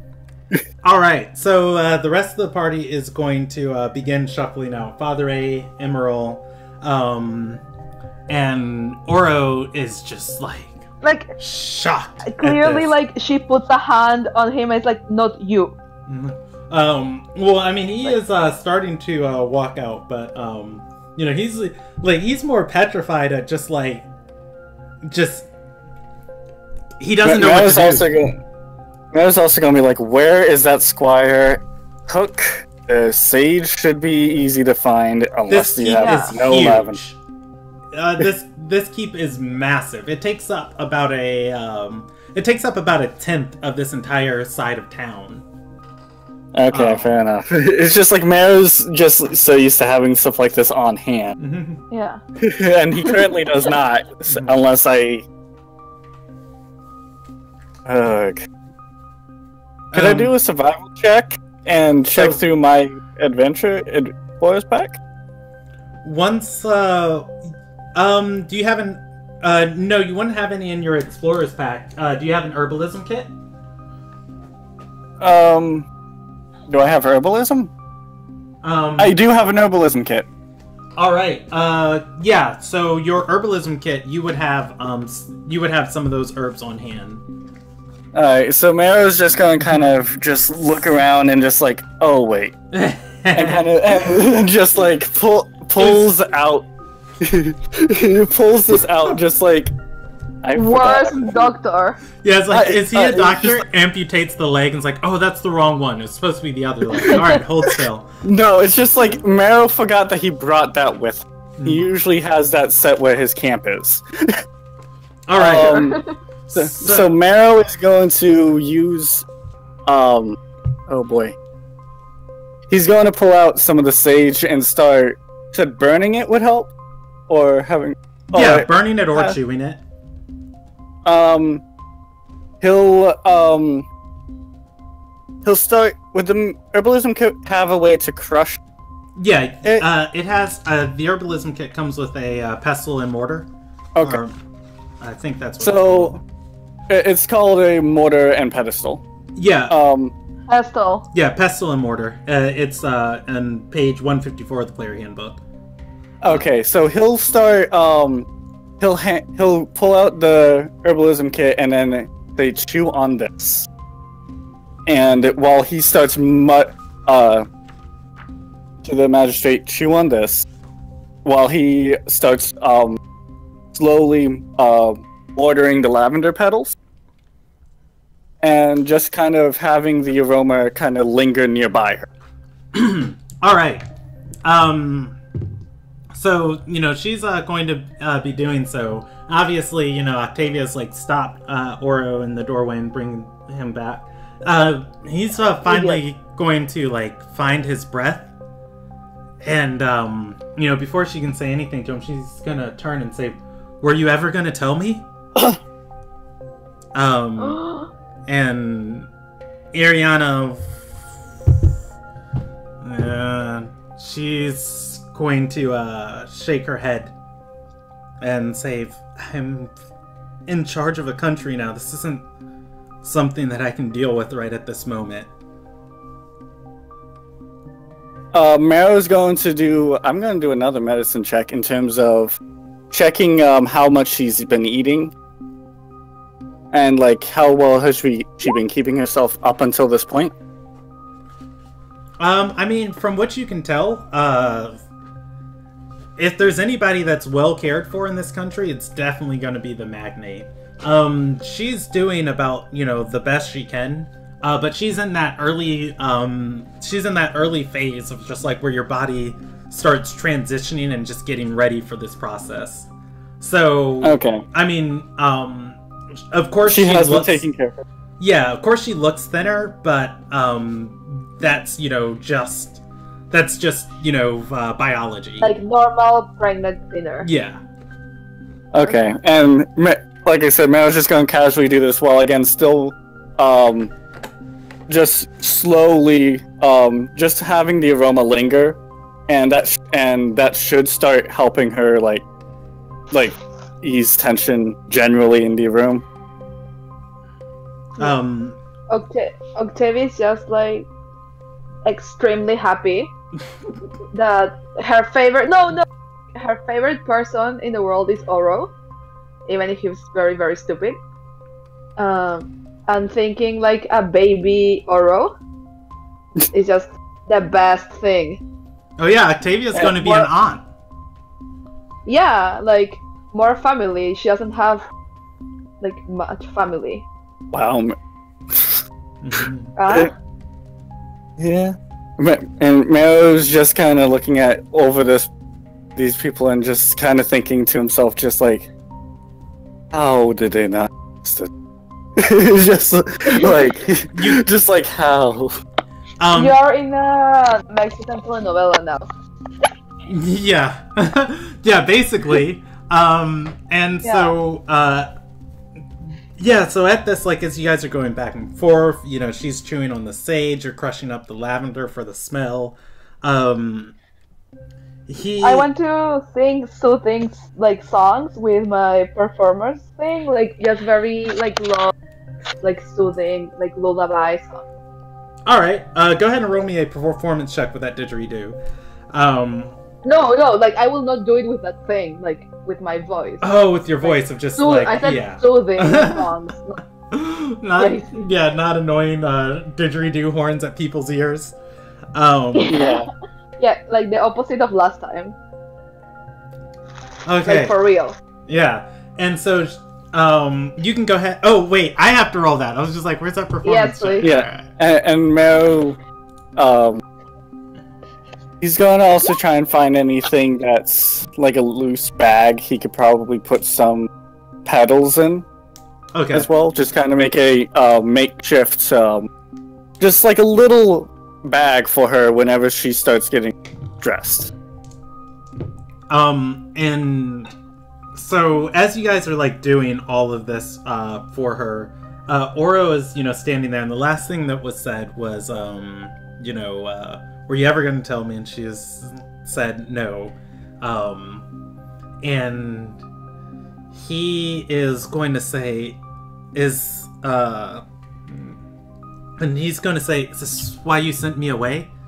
And she said, and she's going to respond and say, no, I had other reasons when my brother was still alive, but losing him, I didn't know about this back then. So many things just happen. And she's gonna hold up her hand to Octavia rolling a 10 on that performance. Look, honest, and swatting away Mero, and she's like, I'm not a child, I don't need to be pampered. And she's gonna stand up and say, look, moving over to the window and point at the storm, that spirit storm, and say, hundreds of thousands, millions of people in this nation are depending on us to close that civil war that was fought. All this posturing for peace that we're trying to do with Lord Renopaw, none of it will mean anything if we can't get that close so we can have a base of operations so we can defend against Lil Nagai. That's our concern. This thing growing inside me, And she's going to look at Oro and say, "I'm sorry, but I don't care. It's not my responsibility right now." And Oro is going to look terribly broken at that. And he's going to say, "But the nights and she's going to say, "We're fun, but I've got to think about more now." And he's just going to like look down and say, "Yes, my magnate." And Marrow's gonna actually place the crushed up the mortar and pedestal to the side and kind of look out the window, looking over it, and it's just like it's kind of, would it have been affecting where Marrow was as well? What? The storm. Would it be affecting his forest or no? So here we go. I'm going to move the map. If you look over on the map on the right side of the screen, the storm is over that broken fortress right there on that mountain. You guys are down here in this keep. It is an omen just on the just kind of like occupying this whole area. I meant in terms of his forest, where Marrow just came to from. Oh, no, it's fine. Marrow's forest is southward. Okay. Oh, well, there we go. That froze up. There we go. His forest is southward, south of the town. Okay, and Marrow's just gonna get a good look at that and just think, didn't think it was that big. Couldn't see it from where I grew up, or I'm staying, but if that continues, beers help us. Okay. Go ahead. Octavius going to stand up and walk right up until Ariana's face, like as close as she can get. Okay. Taram, who's been, watching this whole thing. But it's not an aggressive thing. Yeah. He doesn't put a hand on his sword or anything. He just kind of postures up. Okay. And she's going to look up into, I guess, up, right? Mm-hmm. Well, Ariana, I don't remember how tall she is. I don't think she would be much taller than... Well, yeah, Octavia's a midget. Hey. I'm kidding. Yeah, just up, but not by much.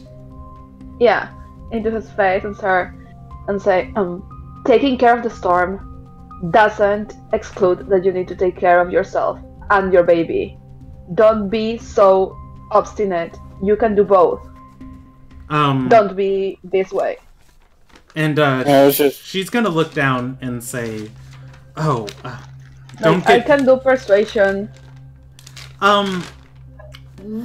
You're not gonna have to on that because you're talking. Okay.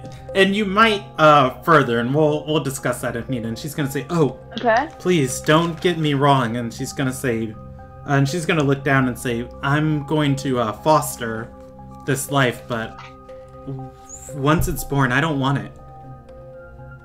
It's a symbol of a life I no longer have." Marrow's just gonna just kind of stay there and just say, a pack is only as strong as their leader is connected to the member. Sever those bonds, you sever the pack.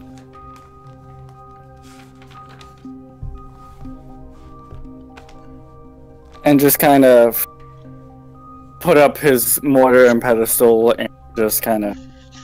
I recommend keeping Lavender nearby, at least until everything is over. And just start walking out, kind of searching for where Tyrael is. Where the rest of the party is. Oh, okay. Yeah, they're waiting out in the hallway. Yeah. Yeah. I'm going to say, you should be as strong as you think you are. And then I'm also going to leave. Okay, and you know, she's going to she's gonna look at Octavia a little bit ashamed of just like, not ashamed of Octavia, but of just like, you know, you should be as strong as you think you are. And then, you know, she kind of looks down to the side. As everybody is leaving, Oro is going to kneel, and he's going to say, I serve at your side, always, whatever you need. And then stand up and follow behind the party. Good boy. And yeah, Ariana is gonna stay in her room with the burning with the aroma of lavender and just chewing on strips of the sage. Weston comes running up the hallway with the they have a bushel of it each in their hand. Of both? Yes, 2 handfuls of it. I mean, all of these are just, well, lavender's like got the purpley flower. So yeah, you can tell the lavender apart from the sage. Mero's just going to take a small amount of that, just to restock his and kit. Just, you know, let me pick these, and this is good. All right, good, guys, go ahead. Just like take like a very small amount and just say, tell her to keep the flower nearby. Chew on the sage whenever she starts getting an upset stomach. What is lavender for in this case? Lavender is for whenever she is stressed out or starts feeling panicky. Lavender helps relax individuals, especially the aroma. So he knows somebody in that higher position is going to get stressed out to the point where it might hurt herself or make things worse. Ariana. So he's insist. Oh, go ahead.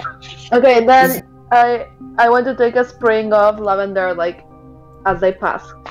Okay. Yeah, you can do so. And I give it to Oro. Oro is gonna take it and kind of like start grinding it up between his gauntlets, and he's, you know, going to look back at look forward at Octavia and say, "I could have been a father." Just, you know, still kind of. This is he's still in shock from all of this. I'm going to slap him and tell him you will be. And Mero's just going to shake his head, and then it's like we're not 5. Up until this point, Mero has been Mero's just gonna kind of roll his fingers a little bit and on his leg, and before looking up and saying, "Now, where's the metal? Like, where's the material?" All right. Calcan office. And he's just gonna like take me there now. All right. Heading out of the keep. As you guys are leaving this hallway, you are going to bump into somebody. I need to find out where I stored their things. Info.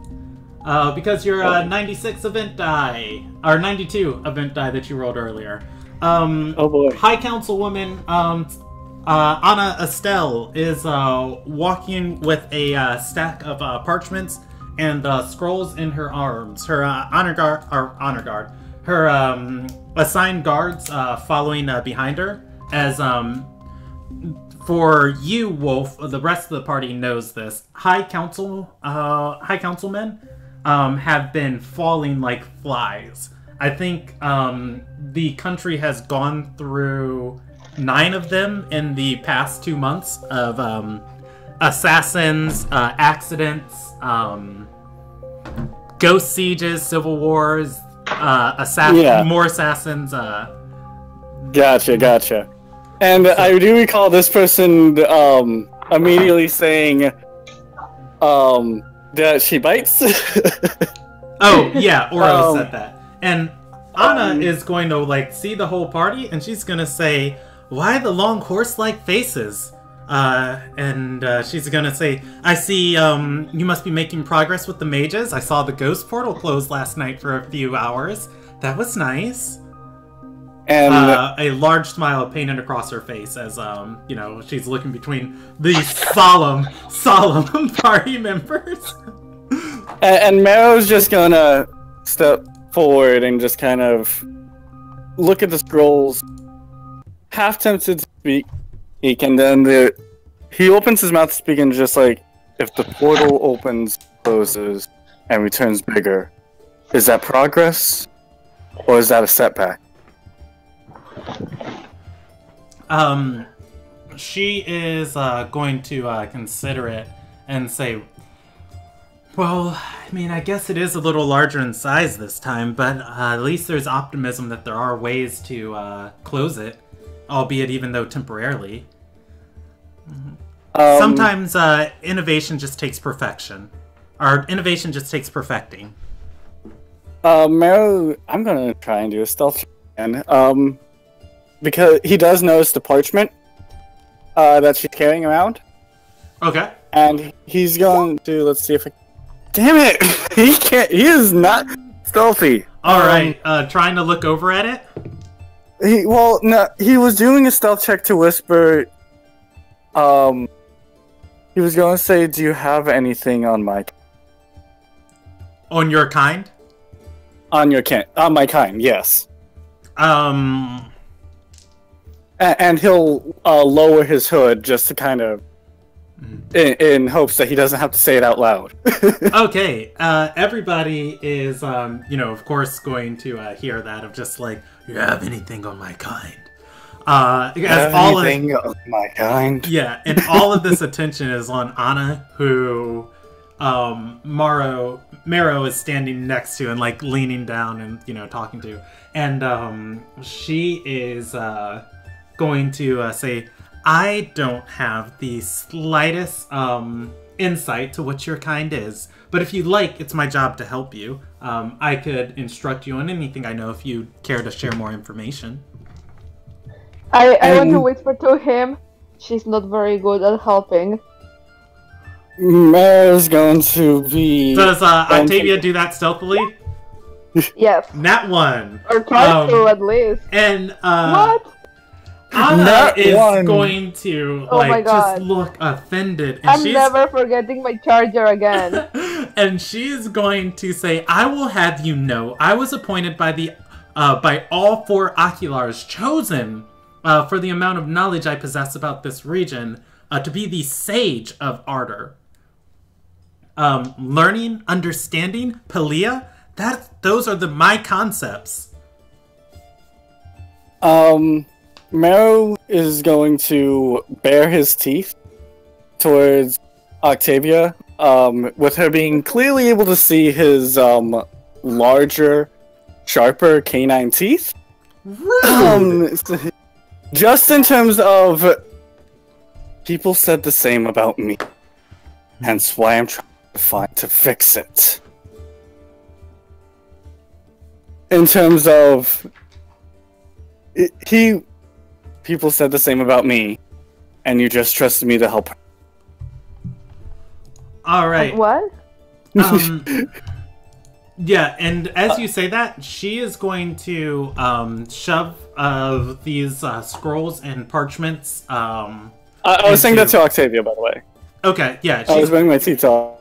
Yeah, well, yeah, she's going to shove these scrolls and parchments into one of her guards' hands and say, Draxel, have the magnate sign these. They're decrees that the High Council came up with for wartime. He nods and is going to take them and keep walking towards Ariana's chamber. And she's going to say, now we're going to get to the bottom of this right now. I am terrific at helping people. What is it that you're trying to get knowledge on? And Meryl will turn to her and say, you know the village, the logging village? The abandoned logging village. And she's going to say, I know of several, specifically one to the southeast of town. I was just gonna nod and see if I can do another stealth check.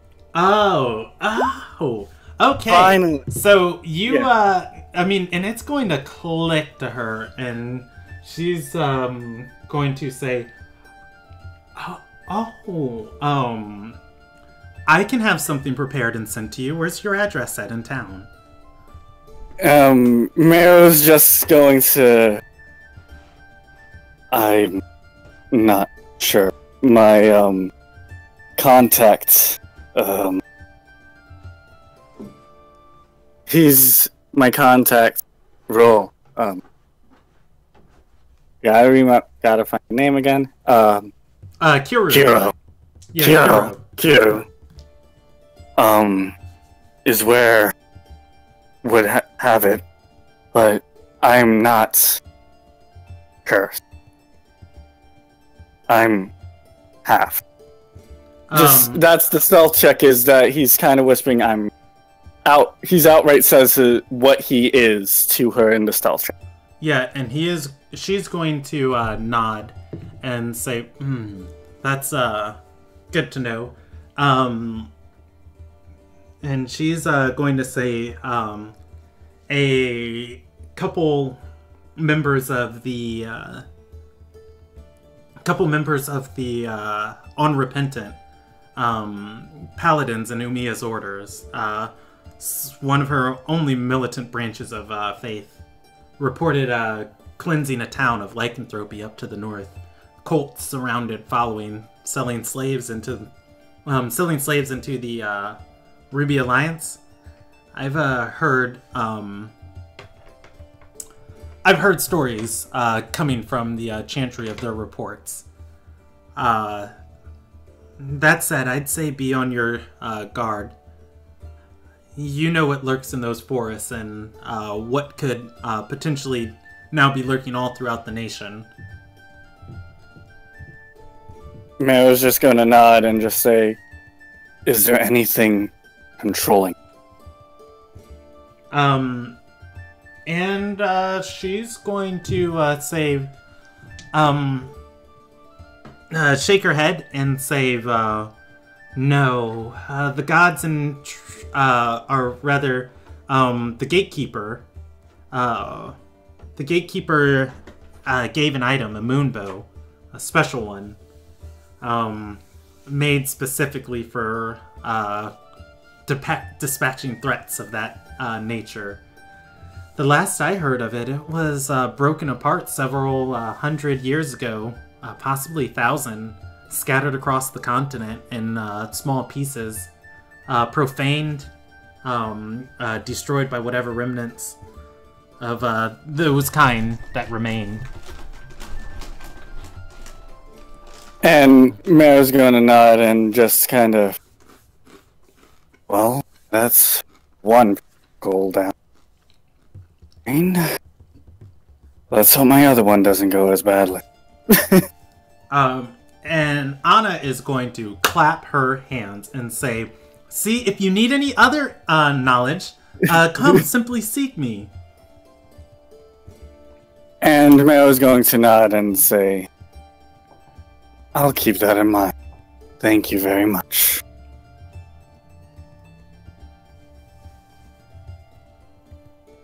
All right. And she's going to begin walking down the passageway with her guards towards Ariana's chamber.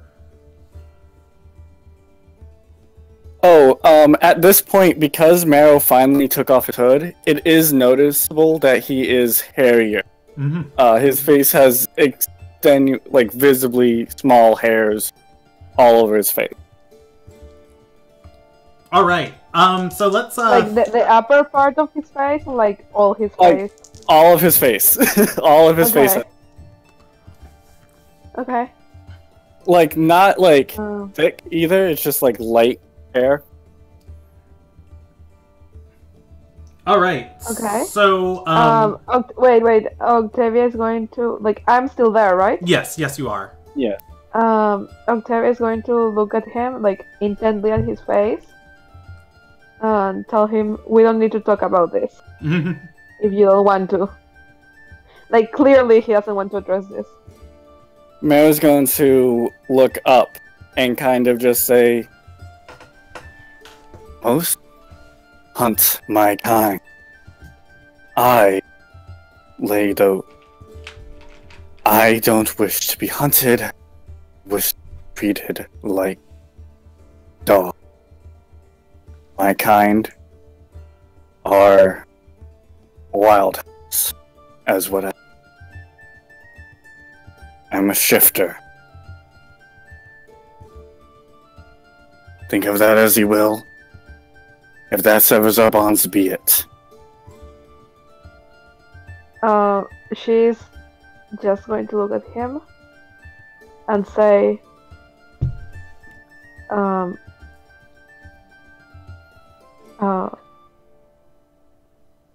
wait, is he like a shapeshifter or a werewolf or like what is it? He said shifter. If Octavia's not sure what that is, she can roll a history check on it. Would you like me to roll a history check? Yes, please. Alright. History shifter. I mean, you've heard rumors of this out in the countryside. Lycanthropy is a curse. But it is also a curse, past like an infection. And so anybody infected with lycanthropy can pass it on through birth too. But that said, if only one person has it, and even if it's like distant, the child can, become only like a partial lycanthrope. Of like, not really a lycanthrope, but still affected by the traits of that being in their blood. Shifters would be the result of that, of like a half elf, like a half lycanthrope. Basically, Marrow looks very animalistic, and he can't shapeshift for extended periods of time. But he can, well, naturally, but he does retain several traits of the whatever animal he will shapeshift into.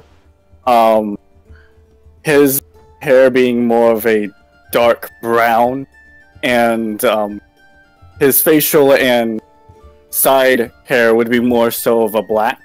So it would be not too far away to reason that he looks very wolf-like.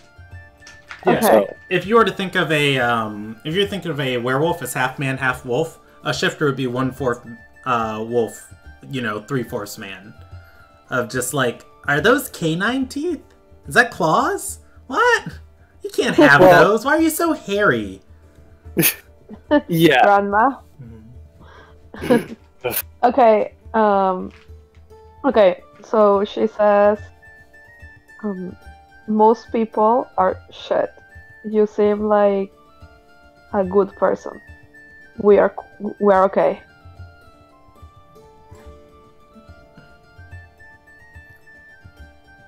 And he's just gonna say, just keep Sylvie away. And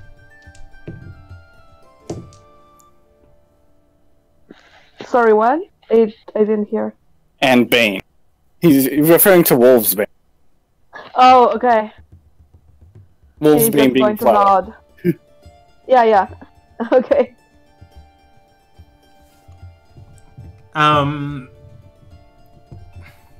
So, if you guys start walking, Father A is going to shake his head and say... Also, Mao's going to put his hood back on, saying... Yeah. It's best to... I mean, Father A also sees him, right? Yes, the party sees him. Okay. The entire party saw him, and everybody got to see his, one thing that he's clear, but based off of on how he's saying it, on how his demeanor is when he takes off the hood, is that he's very not proud of.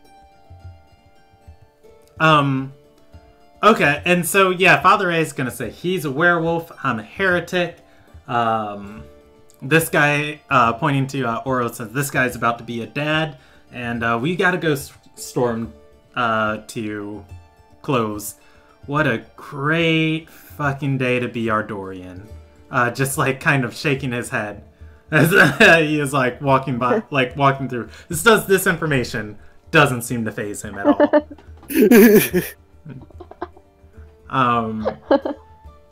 All right, so we are looking to end soon. Do you guys want to handle the Kalkin office and then end off? Yes. Or okay. Yeah, because we did start a little bit late, and so I won't take you guys past 10:30. So, you know, like, we'll see where we land in the next couple minutes and look for an ending point. Okay. All right. The Kalkin office is wonderful because as you get there, let's look at Oh, okay. So yeah, Johan is going to be at the Kalkin office. Father Anderson is going to be there, and Muriel. Okay, cool. And then I need to look at Marrow. I'm going to move your sheet around for a second for Marrow. And awesome. All right.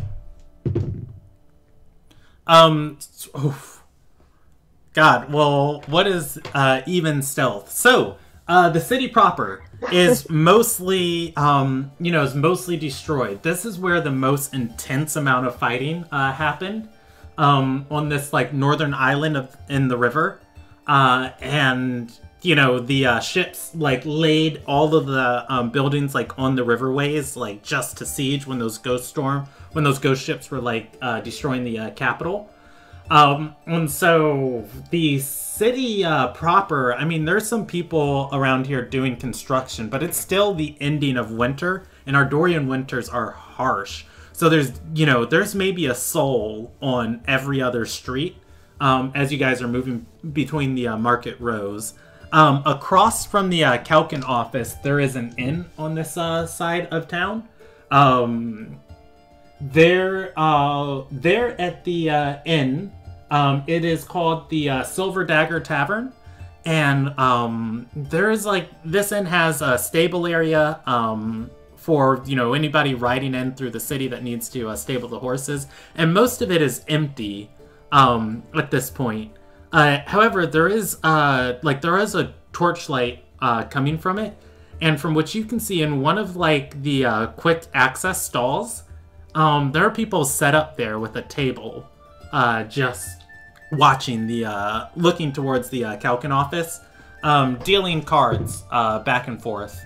Well, actually, they wouldn't be dealing cards. They wouldn't be playing a card game. They'd be they would be playing cards, but the win would be too much like trying to take these. So they're playing games with like 2 or 3 cards in hands and a little bit of gold on the table. That said, as everybody is walking into the Kalkin office,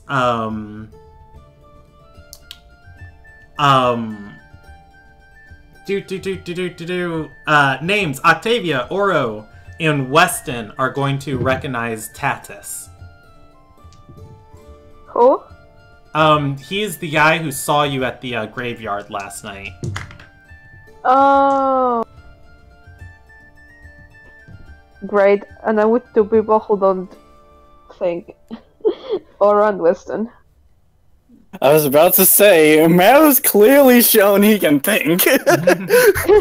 No, like the only 2 people who also saw him, it's like no help at all. Yeah, Johan's inside. He's the only other person who has had any interaction with this character. Otherwise, you guys can walk inside the Kalkin office. Octavia doesn't know that. Yeah. You guys can walk inside the Kalkin office unimpeded. Inside the Kalkin office, Katrina has still not returned. Sindel is gone. Pulling door duty today is going to be Meat. Oh, wait, this is the first time for you guys meeting Meat. Or for the new party members meeting Meat. Let's see, Kalkin. Alright, she's not in there. Ardor, Zenith Rise. She's somewhere in here. Anyways, now I'm just gonna kill myself looking for her because I know she's in this stupid game. Or either that or it is deleting my NPCs. Yeah, Meat's not. Oh, there we go. Cool. Alright, yeah, Meat is sitting at the desk pulling door duty for, you know, taking messages or jobs from anybody who comes in with a matter that needs solving. Her silver... Oh! So, this is going to be the first instance of Mariko becoming very on edge. Leaning against all of these, leaning against her desk are going to be several silver weapons, with a silver necklace going around her, a silver necklace like strung around her neck as a choker, and just throughout her clothes. They are literally laced with silver, turning her dress into kind of like chainmail. Meat is specifically a silversmith.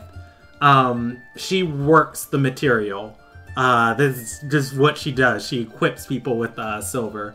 And as you step in the office, Meat's gonna like have her feet on the desk, and she's gonna say, "Hey, I get desk duty now. This is pretty easy. I like it. Welcome back." Yelling to the party. Meat is a partier. Meryl is going to take one. Start sniffing towards her and then immediately just do a slight bear thing. Just trying to hide it, but it's instinctual to start and emitting a low growl. Yeah. Meat's going to stand up and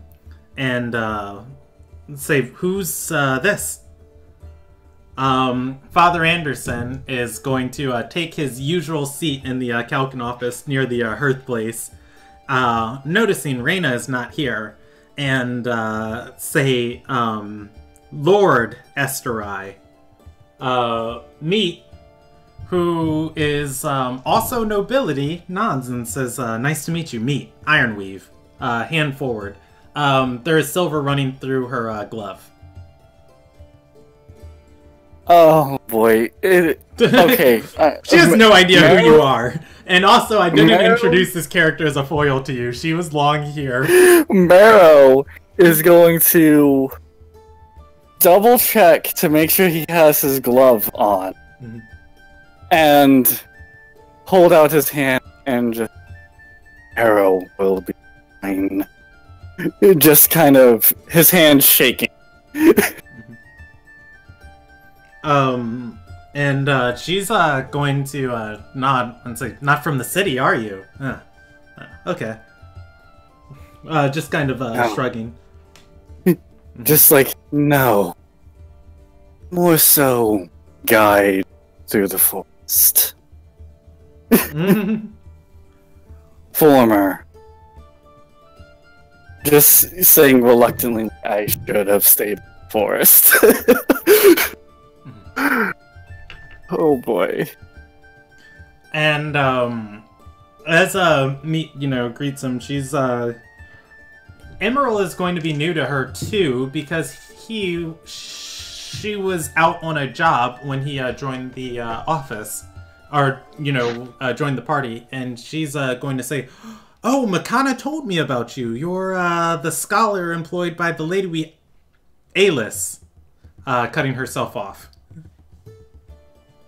Emerald is going to shake his head and say, "I have no affiliation with Alice in any professional capacity.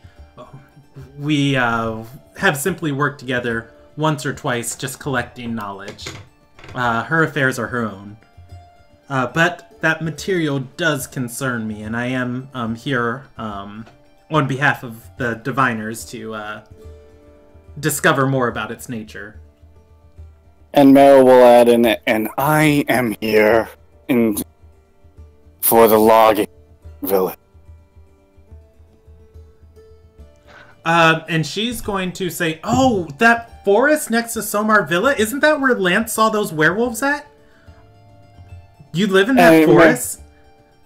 Marrow is going to be raised and born there.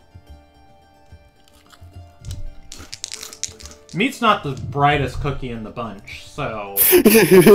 Yeah, he's just gonna kind of...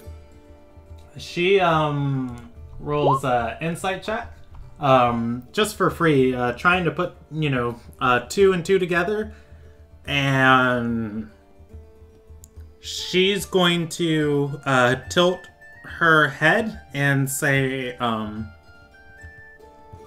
weren't we assigned to kill those werewolves? Looking back at the rest of the party. Marrow is going to immediately look at the party as well, not shifting his position, just kind of looking back like, like, were you? Have I met her before? No, you haven't met Meat either. Okay. She's getting to you. She's trying to get to, like, Meat's friendly. I know, and it's just he would be a little bit more open if it wasn't for what she had. Yeah. So, Father A from the couch is grumpily leaning on his knees in front of this hearth, is going to say, we were, but that was before we knew who they were.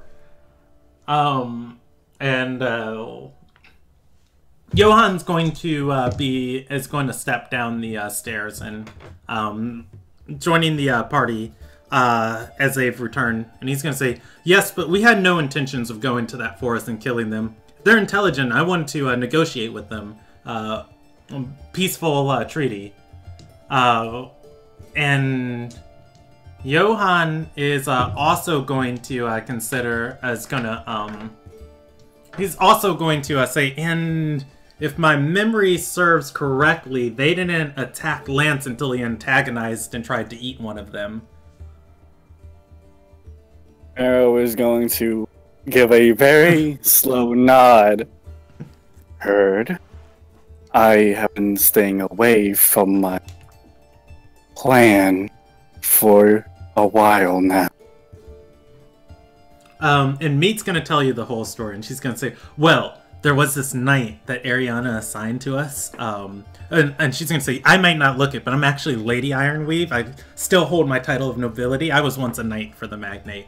But I worked with Master Marfell, wonderful individual with the longbow. But we went to a ball in Somar Villa, and he had a rough night that he had to leave from. No. That wasn't the reason why you guys were there originally. But yeah, it was the ball night that he did stay in the, tree. And she's gonna say he had a rough night at the ball, and went out into the forest east of town. Tried to eat a wolf. Tried to eat a wolf for dinner that evening and hunt one, and turned out to be something far more dangerous. Climbed up a tree after him, and of course he was able to escape, as they didn't seem to... There was a certain territory they were protecting. Anyways, we told the story to Lethelia Nakart. She didn't seem too concerned with their presence, but offered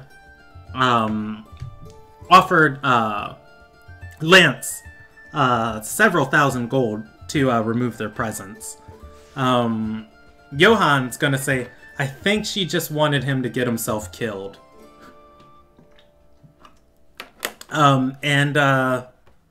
Again, Father A is going to include and say, once again, we had no intention of helping him. And Johan's going to say, whatever happened to Lance anyways?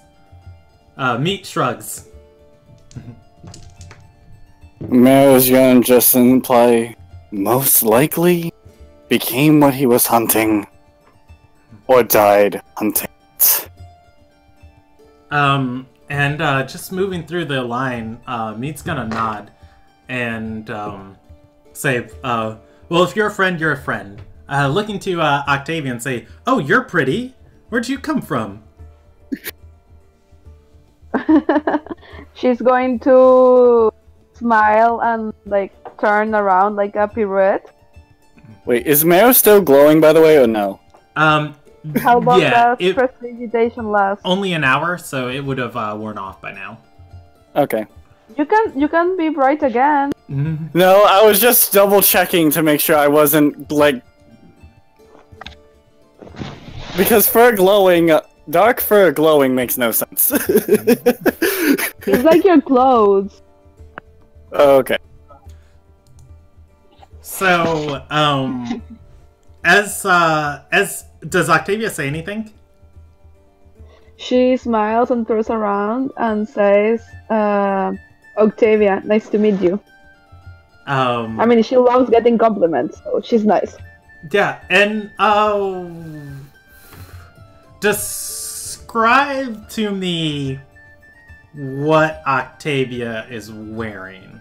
Because at this point, Meat would be kind of like picking like through your outfit of just kind of like feeling the fabric and looking it over. I'm glad she didn't do that with Mero. Well, she's a dressmaker, specifically. The party knows this. Oh. And Mero kind of... does Mero want a dress? She'll make him one. No, not of silver. Not of silver. And of course, she's going to, be like looking over like Octavia's clothes, and she's going to say, "Oh my gosh, I could get you a silver weave dress, the same fabric they make nets out of, and I could design you something you would dazzle."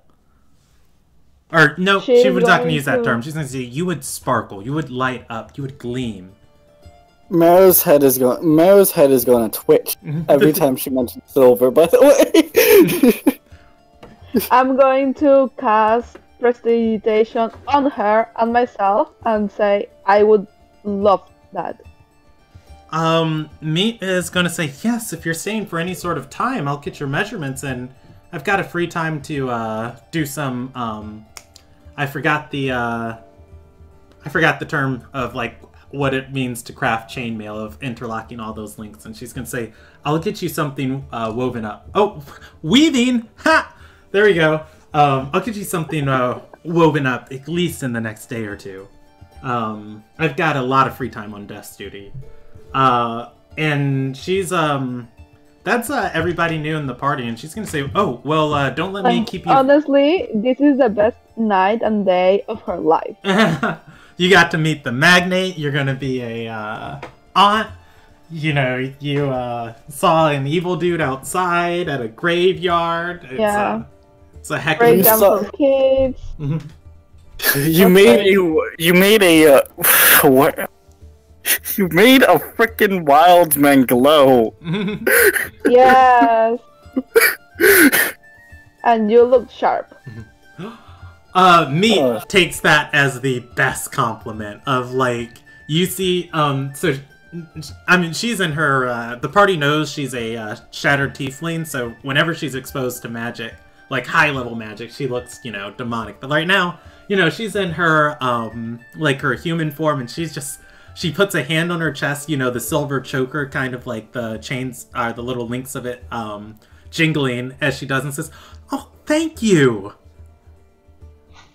Mero's gonna start kind of like trying his best not to shake, and I think he should probably make just for some reason just fighting his natural instincts to like destroy the silver. Just I don't know. Emerald is going to say, and so like you guys start walking past me because she's not a door guard or anything. The Calcan office is a public office. And Johan's going to accompany you to the basement. And Emerald's going to say, we should probably warn the lycanthrope next time or the werewolf next time we introduce him to a silversmith. And Marrow's going to just reply, just call me Marrow. And Emerald nods. All right, you are in the basement. I don't want to describe this basement again. There's okay, but I watched that video. Oh, you did? Wonderful. Okay, yeah. Cool. So of course, the cells on the left. And this is where we're gonna end off tonight. The cells on the left, the four pillars through the center, the magical artifacts on the back wall have been removed. The table near the northwest pillar has a wrapped burlap cloth on it, or not burlap, it would actually be satin cloth on it with the head diviner's sigil on the cloth. Emerald walks up to it and takes and unfolds the cloth, leaving it on the table, and says, "This is it, presumed to be cold iron. It is a dark gray metal. It is a chunk of it, and it is looks like it's been broken off a larger piece. Not a shard or blade or anything like that. Doesn't look innately magical." Alright, Marrow is going to point towards the table and just say, set it down. An experiment I want to put on. Alright, well, it is on the table, and we'll pick up next session with the experiments. Okay. Alright. Yeah, experience for tonight. Holy flying fudgerdoodles. So you don't have to worry about experience for a while for Marrow. Level Marrow up to 8. If you need help with the process, contact me throughout the week and we can work on it together, or an hour before next session. Okay. And for Octavia, experience for tonight is going to be grand. The Graveyard with Tatis. I'm going to count that as a tick of experience. Tatis and a woman were at the Magnate's grave, or the Magnate's memorial. Definitely, Ariana is pregnant and pushing Oro into that situation. Oro's like, she was really mad at me last time I went back there. I don't want, you should go. And it's like, I really, come on, what's the worst that can happen? Finding out that you're a father from a guy that you just met. I mean, I'm so happy that we did this. Like, all that served was to reinforce to her that the way she does things is the right way. Not much happened with Weston. Kiro, and I'll give you. He's alive. Yeah, he's alive. He's alive. I'm gonna give you minor experience for Kiro. She informed you guys there is a ball tonight in Somar Villa. It is a few hours travel south of the capital. If you guys want to go to that, if you leave before midday, you'll make it by the time the ball starts.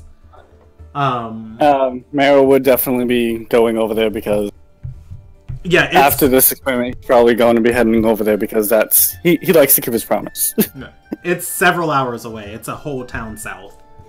Okay. But yeah, that's a minor experience. It's 9th day, and did anything? Oh, the closing of the Ghost Storm. So I'm gonna say for Octavia tonight, 4,500 experience. Nice. Just pretty big, heavy roleplay session. Yeah, and I was gonna say learning about Marrow, but was just him kind of giving up. Party personal story. That was party story. Okay, yeah, and your next session is going to be on the 17th of November. So I will see you then, everybody. Thank you for watching. Oh, and we are actually ending almost on time tonight. We're just 4 minutes over. This is the first time like one of these sessions hasn't gone crazy long.